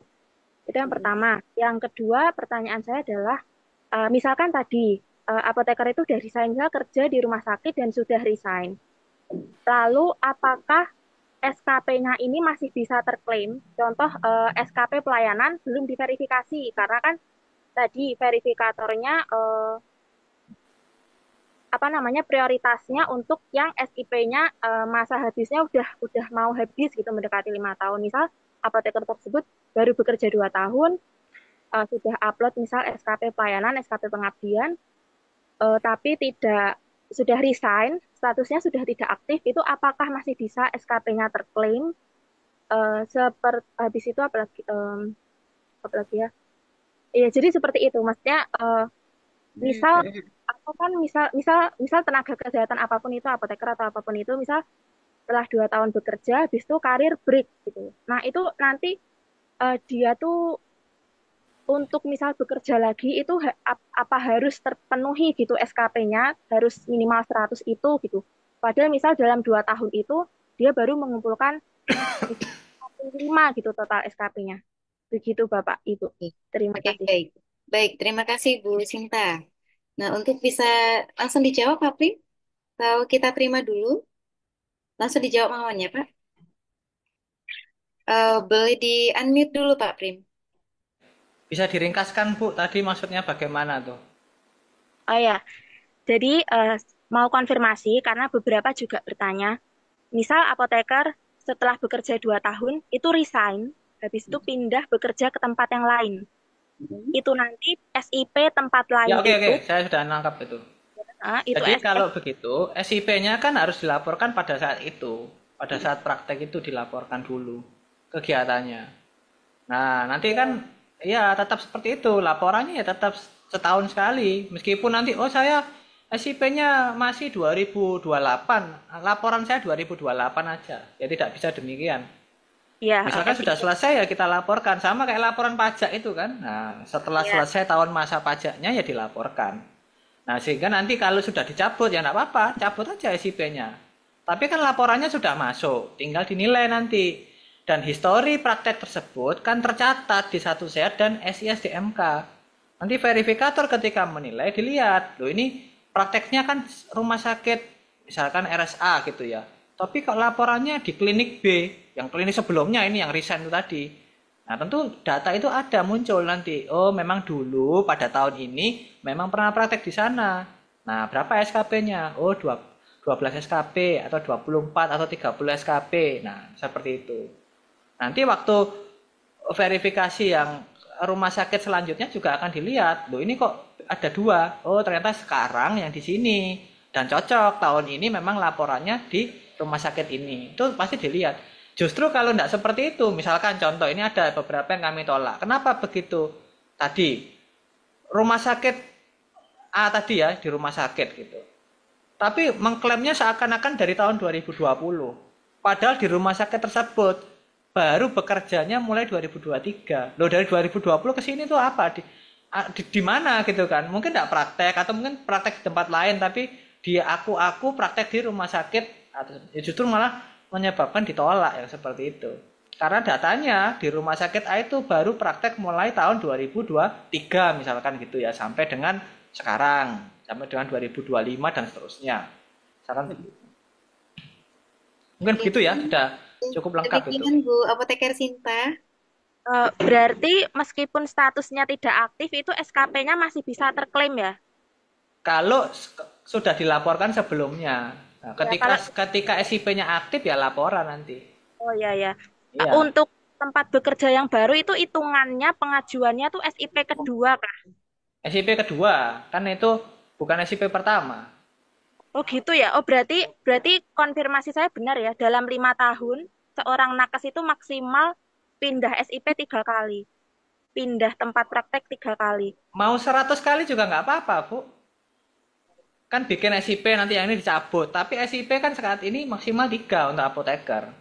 Iya, setahu ini Pak, saya juga mau tanya, mekanisme cabut SIP itu bagaimana ya? Nah, itu tanya ke dinas kesehatannya, Bu.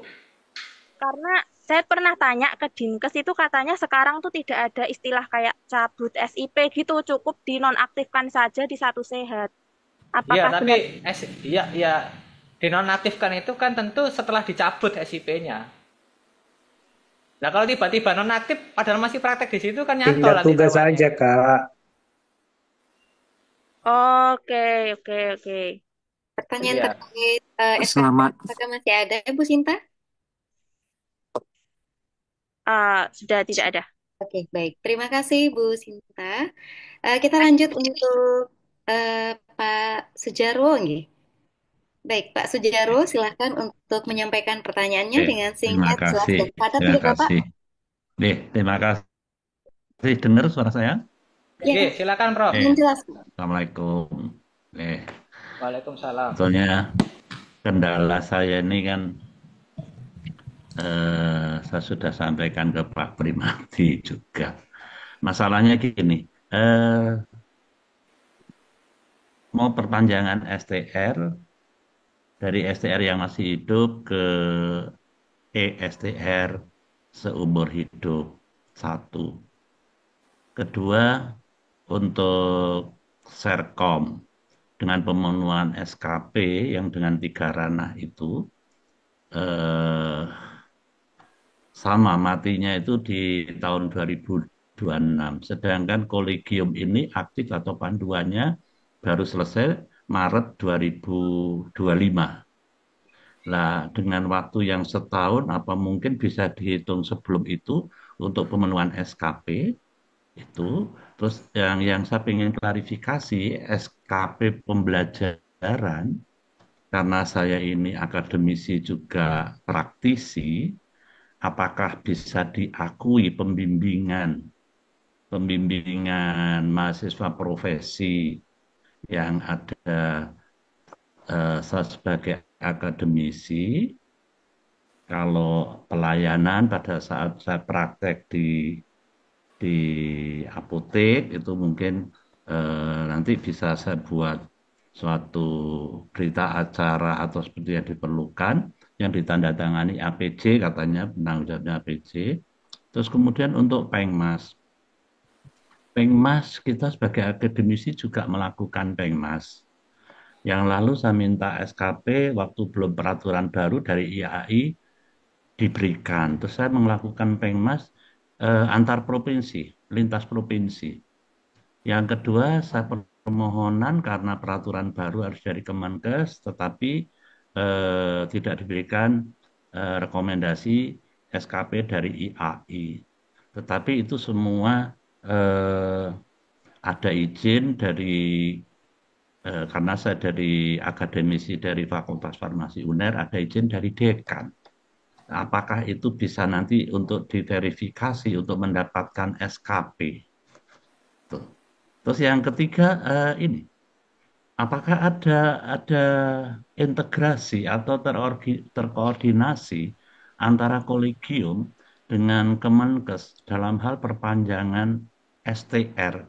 Karena memperpanjang STR yang matinya 2026 ini, saya upload komennya tidak sesuai namanya. Upload lagi, sudah dapat tiket, daftar lagi, ditolak lagi. Nah, apakah ada koordinasi antara kolegium ini dengan Kemenkes yang mengeluarkan STR seumur hidup? Itu, terima kasih banyak. Oke, matur nuwun, Prof. Jarwo. Saya langsung jawab ya, Bu Meksi ya. Ya, ada 3 pertanyaan, Kak. Silakan. Iya, baik. Yang STR dulu ya, Prof. Ini problemnya complicated ini memang STR ini. Itu saya baru kapan hari itu ya bertanya juga ke sana. Ini kalau ditanya apakah kolegium punya ini, tidak punya siapanya, Prof. Oleh karena itu saya ini juga bertanyanya kemarin itu juga pakai mekanisme jalur biasa. Sama seperti teman-teman yang lain bertanya, saya juga datang ke KKI, ikut antri di situ untuk menanyakan. Nah, ini apabila data tersebut tidak sama, ini kemungkinan kalau untuk case-nya Prof. Jarwo ini dan mungkin ya teman-teman yang lain kalau masuk ke kki.go.id registrasi itu karena data KTP tidak sama dengan data STR. di mana data STR yang lama hanya tertulis nama saja. Sedangkan di KTP tertulis ada gelarnya. Nah, jadi ini opsinya, ya kalau mengubah STR kan tidak mungkin ya, lebih sulit lagi nih mengubah STR. Yang bisa adalah mengubah data di Dukcapil disamakan tanpa gelar, sesuai dengan data STR. Jadi ini kemungkinannya itu yang belum kita coba, itu yang itu. Kebetulan ini karena saya tahu ya problemnya. Jadi saya bisa ya begitu. Itu yang mengenai STR. Kemudian yang kedua, mengenai SKP, pembelajaran, pengabdian, dan sebagainya. Jadi untuk pengumpulannya, kalau Prof. Jarwo saya yakin, karena beliau ini saya tahu ya, di dosen saya, beliau akademisi, juga praktisi, maka tinggal mikirkan SKP pembelajaran saja Prof. Jarwo. Mengapa begitu? Yang lainnya tinggal upload. Nah ini saya tunjukkan. Ya, mungkin sudah tampil ya Bu Meksi ya? Udah, silakan. Oke, di sini ada kegiatan penelitian. Penelitian. Saya yakin kalau ini guru besar, pasti penelitiannya itu banyak, baik sebagai peneliti utama maupun peneliti anggota. Melakukan penelitian, maka SKP-nya 5 SKP per penelitian, maksimal 10 SKP per 5 tahun. Ya, sebagai peneliti anggota juga bisa. Publikasi juga bisa nih. Saya yakin ini apalagi sebagai penulis pertama dan koresponden autor, narah hubungnya itu ya, yang ada emailnya itu biasanya kalau di artikelnya itu.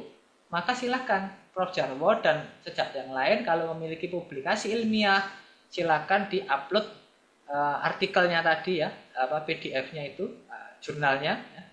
Kemudian mendapatkan nilai ini. Kalau penulis pertama dan koresponden 7,5 SKP, kalau penulis pertama atau koresponden saja 5 SKP dan penulis anggota 3 SKP.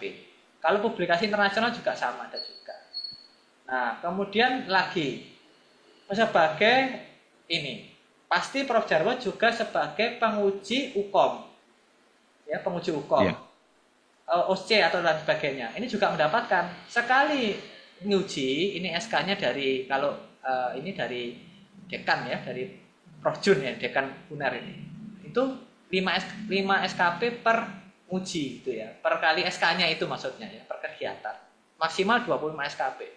Jadi saya yakin kalau untuk ini sudah turah-turah untuk akademisi sekaligus praktisi. Selain membuat logbook tadi, logbook ya, waktu prakteknya di apotek itu dibuat bulan ini ada resep berapa, non resep berapa, udah cukup seperti itu contohnya. Nanti contohnya ada di PDF-nya tadi, Bro.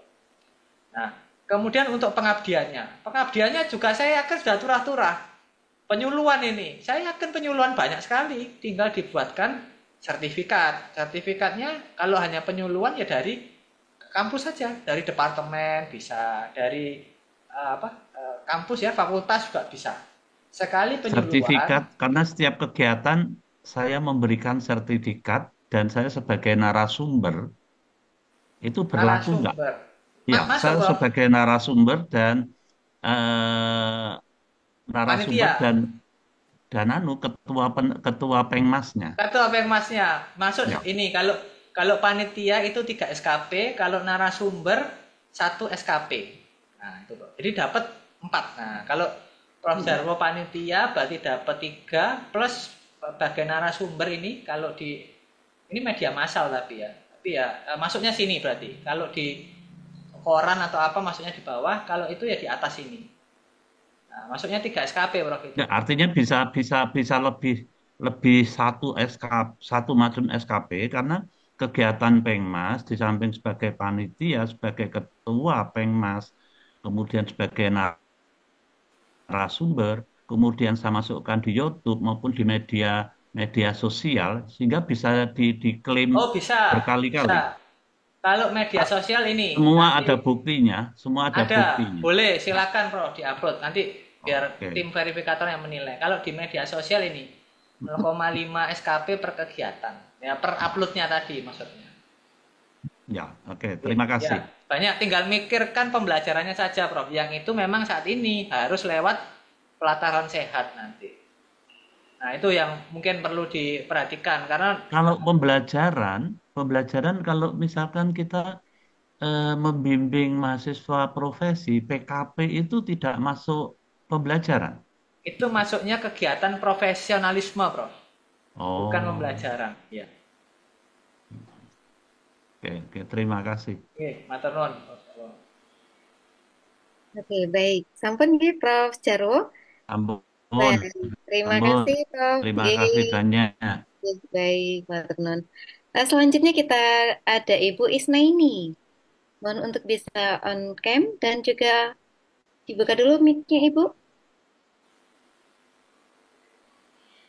Selamat sore, Oke, selamat sore, Bu. Pak Maxi. Pak Primadi, selamat sore. Ini saya mau ikut ujian UKOM di kompetensi yang mau diadakan tanggal 23 sampai 25 ini. Tapi karena waktu itu saya pernah isi satu sehat SDMK, tapi karena email dan HP saya dihack, jadi saya ganti email. Dan makanya pas ngisi KTP itu jadi tertulis no duplicate value allowed for this field. Jadi gimana ya untuk mensinkronkan data satu sehat dengan pendaftaran ini gitu loh. Oh, Pak Primadi. Itu aja sih. Ini maksudnya Karena resertifikasi kemarin yang dimaksud. ah, ah, Sertifikasi pemenuhan kompetensi. iya, Mau diganti apanya? Jadi satu sehat saya isinya pakai email yang lama. Karena email lama saya dihack, saya ganti email baru.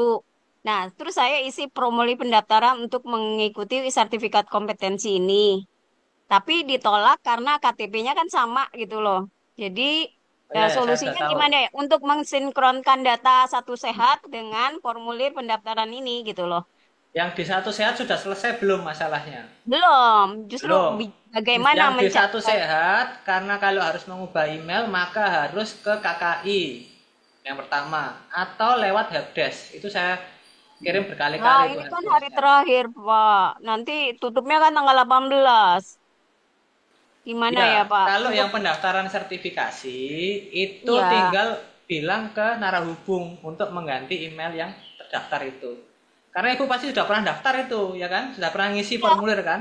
waktu isi formulir malam-malam itu diterima, terus kebesokannya ternyata pendaftaran itu ditolak gitu loh, Pak. Setelah diverifikasi mungkin sama tim verifikator, itu ditolak. Jadi sekarang saya masuk lagi nggak bisa sama sekali. Diterima lalu ditolak. Iya, karena mungkin sudah tahu, oh ini KTP-nya sama tapi alamat emailnya beda gitu loh. Ini harus saya Gimana cek. ya? Karena kan ini hari terakhir ya, tanggal 18 ditutup gitu loh, Pak. Ya, Boleh bukan hari ditolak terakhir, Bu. Masih lama, masih ada 2 hari itu. tanggal Besok 18. 8. Kenapa? Kan tanggal 18.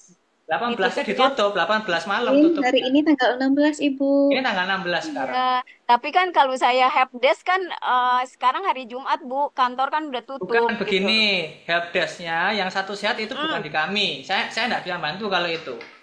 ya. Ya, nah ini kan sekarang tinggal problem, Ibu daftar sertifikasi pemenuhan kompetensi. Cuma Iya. problemnya kan itu. Ibu Heeh. sudah daftar. Ya sudah, berarti tinggal menunggu verifikasi ini. Nah, Ini mau masuk lagi. Kan kemarin ditolak, Pak. Katanya kemarin ditolaknya suruh kenapa alasannya? Ada ya penjelasannya itu nggak? duplikat itu Pak, KTP-nya itu Pak, KTP-nya Nah, duplikat. Ibu sudah daftar atau belum? Intinya gitu dulu. Waktu tanggal hari apa ya? Hari Jumat malam, Jumat yang lalu, itu saya udah daftar. Itu udah diterima, berhasil gitu loh. Ternyata pas kemarin saya katanya ditolak. Saya daftar lagi, ternyata tertulis duplikat itu. Iya, Nah, apa di di sini saya sudah buka ini. Ibu, sebentar ya. ya, Ini karena namanya Ibu cuma satu huruf sih, jadi nggak bisa saya konfirmasi. Sebentar ya. no duplicate Apa? value allowed for Ini, this field. Ibu ini lulusan Unpad ya, betul. Iya, Sertifikat. ha. Tahun 90 lulusnya. Iya. Ya, statusnya belum diverifikasi statusnya. Oh, belum. Belum, berarti belum Jadi, ditolak. Ini masih oh, proses belum di ditolak. cek. Oh, Nggak ada ditolak, Bu. Mohon Belum. bersabar dulu ya Jangan Ibu. buru-buru. oke. Ini verifikatornya sedang mengejar, kan ini peserta pendaftarnya ada banyak ini. Iya, iya. Tentu dilihat dari yang pertama kali daftar ya diverifikasi duluan. Ibu ini Tapi belum. kalau satu sehat, tapi kalau nggak beda sinkron dengan Nggak satu masalah, sehat, itu nanti oh itu nggak masalah. dipikir Oke, belakangan oke, itu. ya. Ya itu Yang gampang pasti, kalau pastikan email yang Ibu pakai ini emailnya sudah sesuai. Artinya sudah bukan ya. yang dihack atau apapun tadi. Ya, Ya, oke, ini Pak. emailnya ada ada nama Ibu dan ada tanggal ini Akhir. kayaknya ya. Ya, iya, itu yang baru. Ya. Sudah, itu betul ya? Ya. Oke, Baik, sudah. dirasa cukup ya Bu Makasih, di Pak. sini. Makasih, Bu Meksi. Oke, baik. Terima kasih Ibu.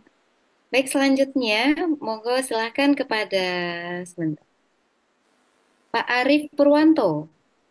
Purwanto, nggih. Halo Pak Arif. Halo, selamat sore. Oke, baik. Silakan Pak Arif untuk menyampaikan pertanyaan singkat, padat, dan jelas. Silakan Pak. Terima kasih. Pak Primadi ini menanyakan, ini kan untuk SIP saya terakhir berlakunya 23 Oktober 2024, Pak Primadi. SIP terakhirnya berapa? 23 Oktober Iya, 2024. 2024. Oke. Nah, dan kondisinya itu SKP tidak mencukupi. Ya, Nah, untuk kemudian mendaftar sertifikasi ditolak karena memang tidak memenuhi dua kondisi. betul sekali. Saya barusan buka juga ya nama Bapak. Betul. Solusinya gimana ya Pak Primadi? Solusinya Bapak memenuhi dari SKP 3 ranah tadi, pembelajaran, pengabdian, dan ini. Saya sudah bertanya ke Helpdesk, infonya SKP yang dikumpulkan di luar periode SIP tidak berlaku atau tidak terhitung, itu gimana ya Pak? Ya, itulah makanya kemarin harusnya mengumpulkannya itu kemarin Pak, bukan waktu Ya, sudah habis baru mengumpulkan ya. Jadi ini opsi khusus, Bapak tanggalnya harus di backtrack tanggalnya. Nah ini nanti harus harus ngontak pelayanan nih khusus ini nanti harus dibuka khusus soalnya. Karena pasti kalau Bapak upload mau kami nilai sekalipun, nah nilainya itu tidak akan masuk Pak. Benar. Iya, betul itu jawaban helpdesk-nya benar. Itu helpdesk di KKI ya? Benar. Apanya ya? Nah ini harus khusus, ini harus minta request ke helpdesk-nya kolegium sendiri. So di nomornya tadi ya, nomornya yang saya share tadi nomornya. Silakan Ini dikontak. 8822 lain. Iya 8822 itu. Itu yang bot berarti ya? Ya bot, nanti saya minta untuk teman-teman untuk ngecek nanti kalau Bapak sudah chat lagi. Soalnya yang bot udah dari tanggal 14 sih Pak Primadi untuk ngechatnya itu. 14 Mei?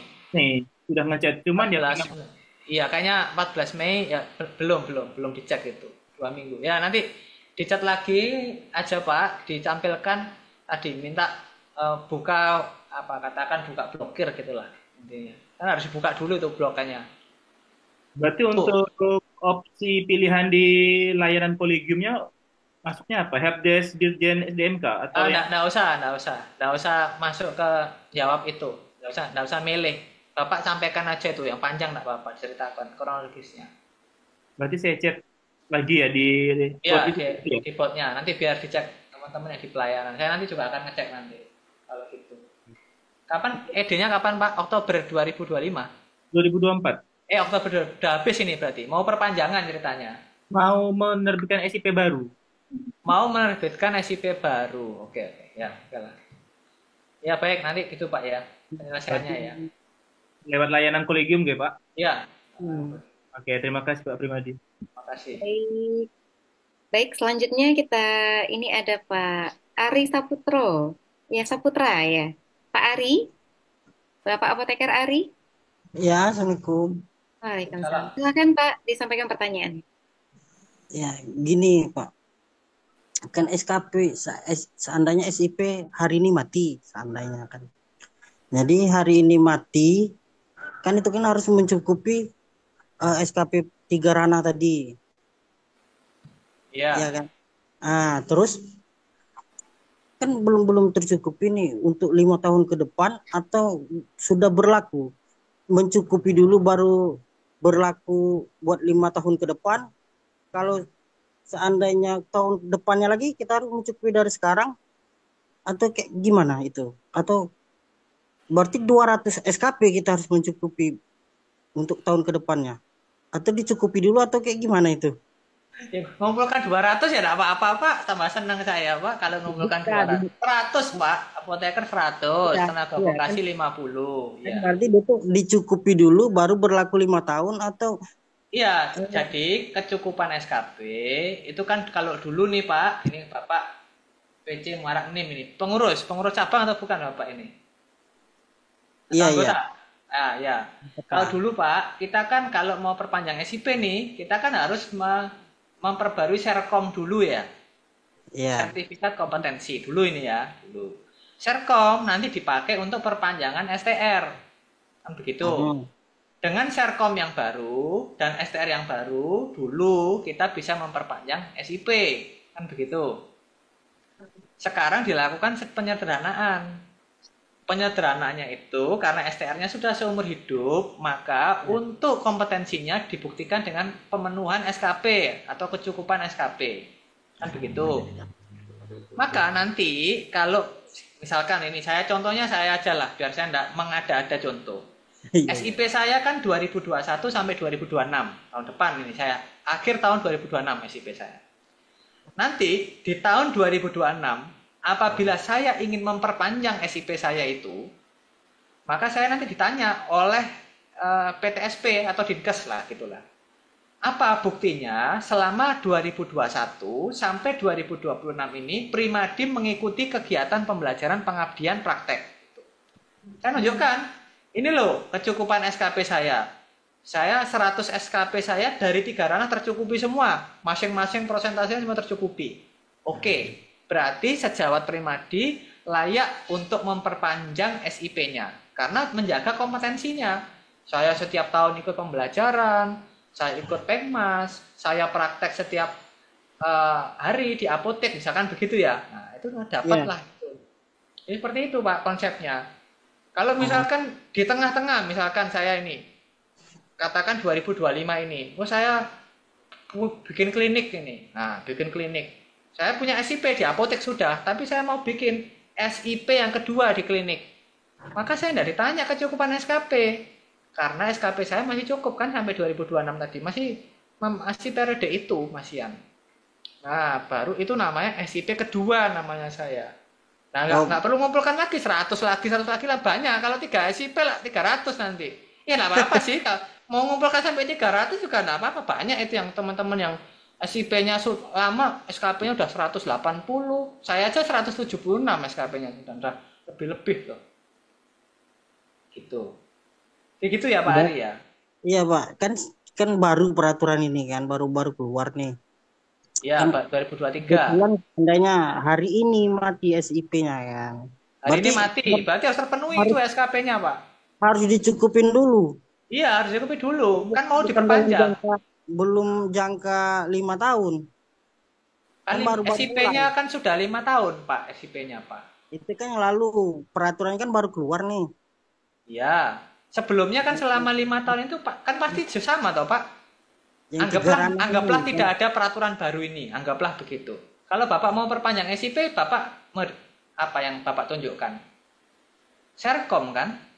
Ya, SKP yang lama. Iya, SKP yang lama lah ya sama aja kan Pak.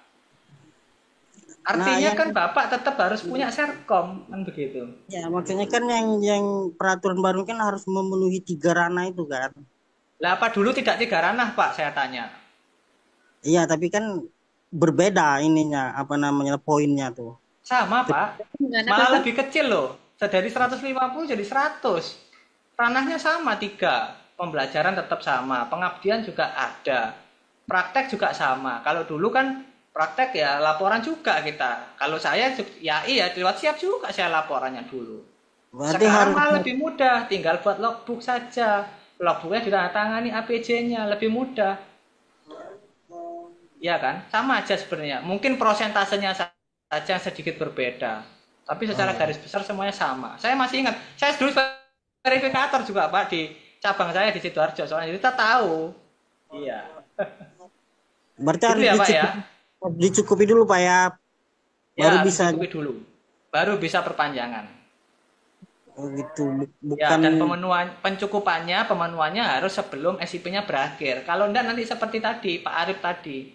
SIP-nya udah habis ternyata masih belum yang ngejar beliau dan ini harus jalur khusus untuk dibuka itu kunciannya, locknya. Itu agak panjang nanti prosesnya ya, mungkin bisa 2 bulan sendiri untuk mengerjakan itu nanti mungkin. Ya, terima kasih Pak. Ya, terima kasih Pak Ari. Baik, sampun ya Pak Ari. Sudah ya Pak Ari. Nah, selanjutnya mohon maaf dengan berat hati ini Waktu kita sudah molor 15 menit Bapak Ibu. Saya harap pertanyaan dari Bapak Ibu semuanya insya Allah akan kami jawab satu per satu. Nanti bisa menghubungi dari pelayanan Kolegium Farmasi. Baik itu terkait verifikasi maupun terkait hal pemenuhan sertifikasi. Nah, terima kasih sekali lagi Pak Primadi, Prof. Dia atas kesempatannya, nggih, sampun memaparkan terkait SKP, baik itu pemenuhan di tiga ranah. Nah, untuk selanjutnya saya kembalikan ke Bu Yuni. Mohon izin, Bu Yuni.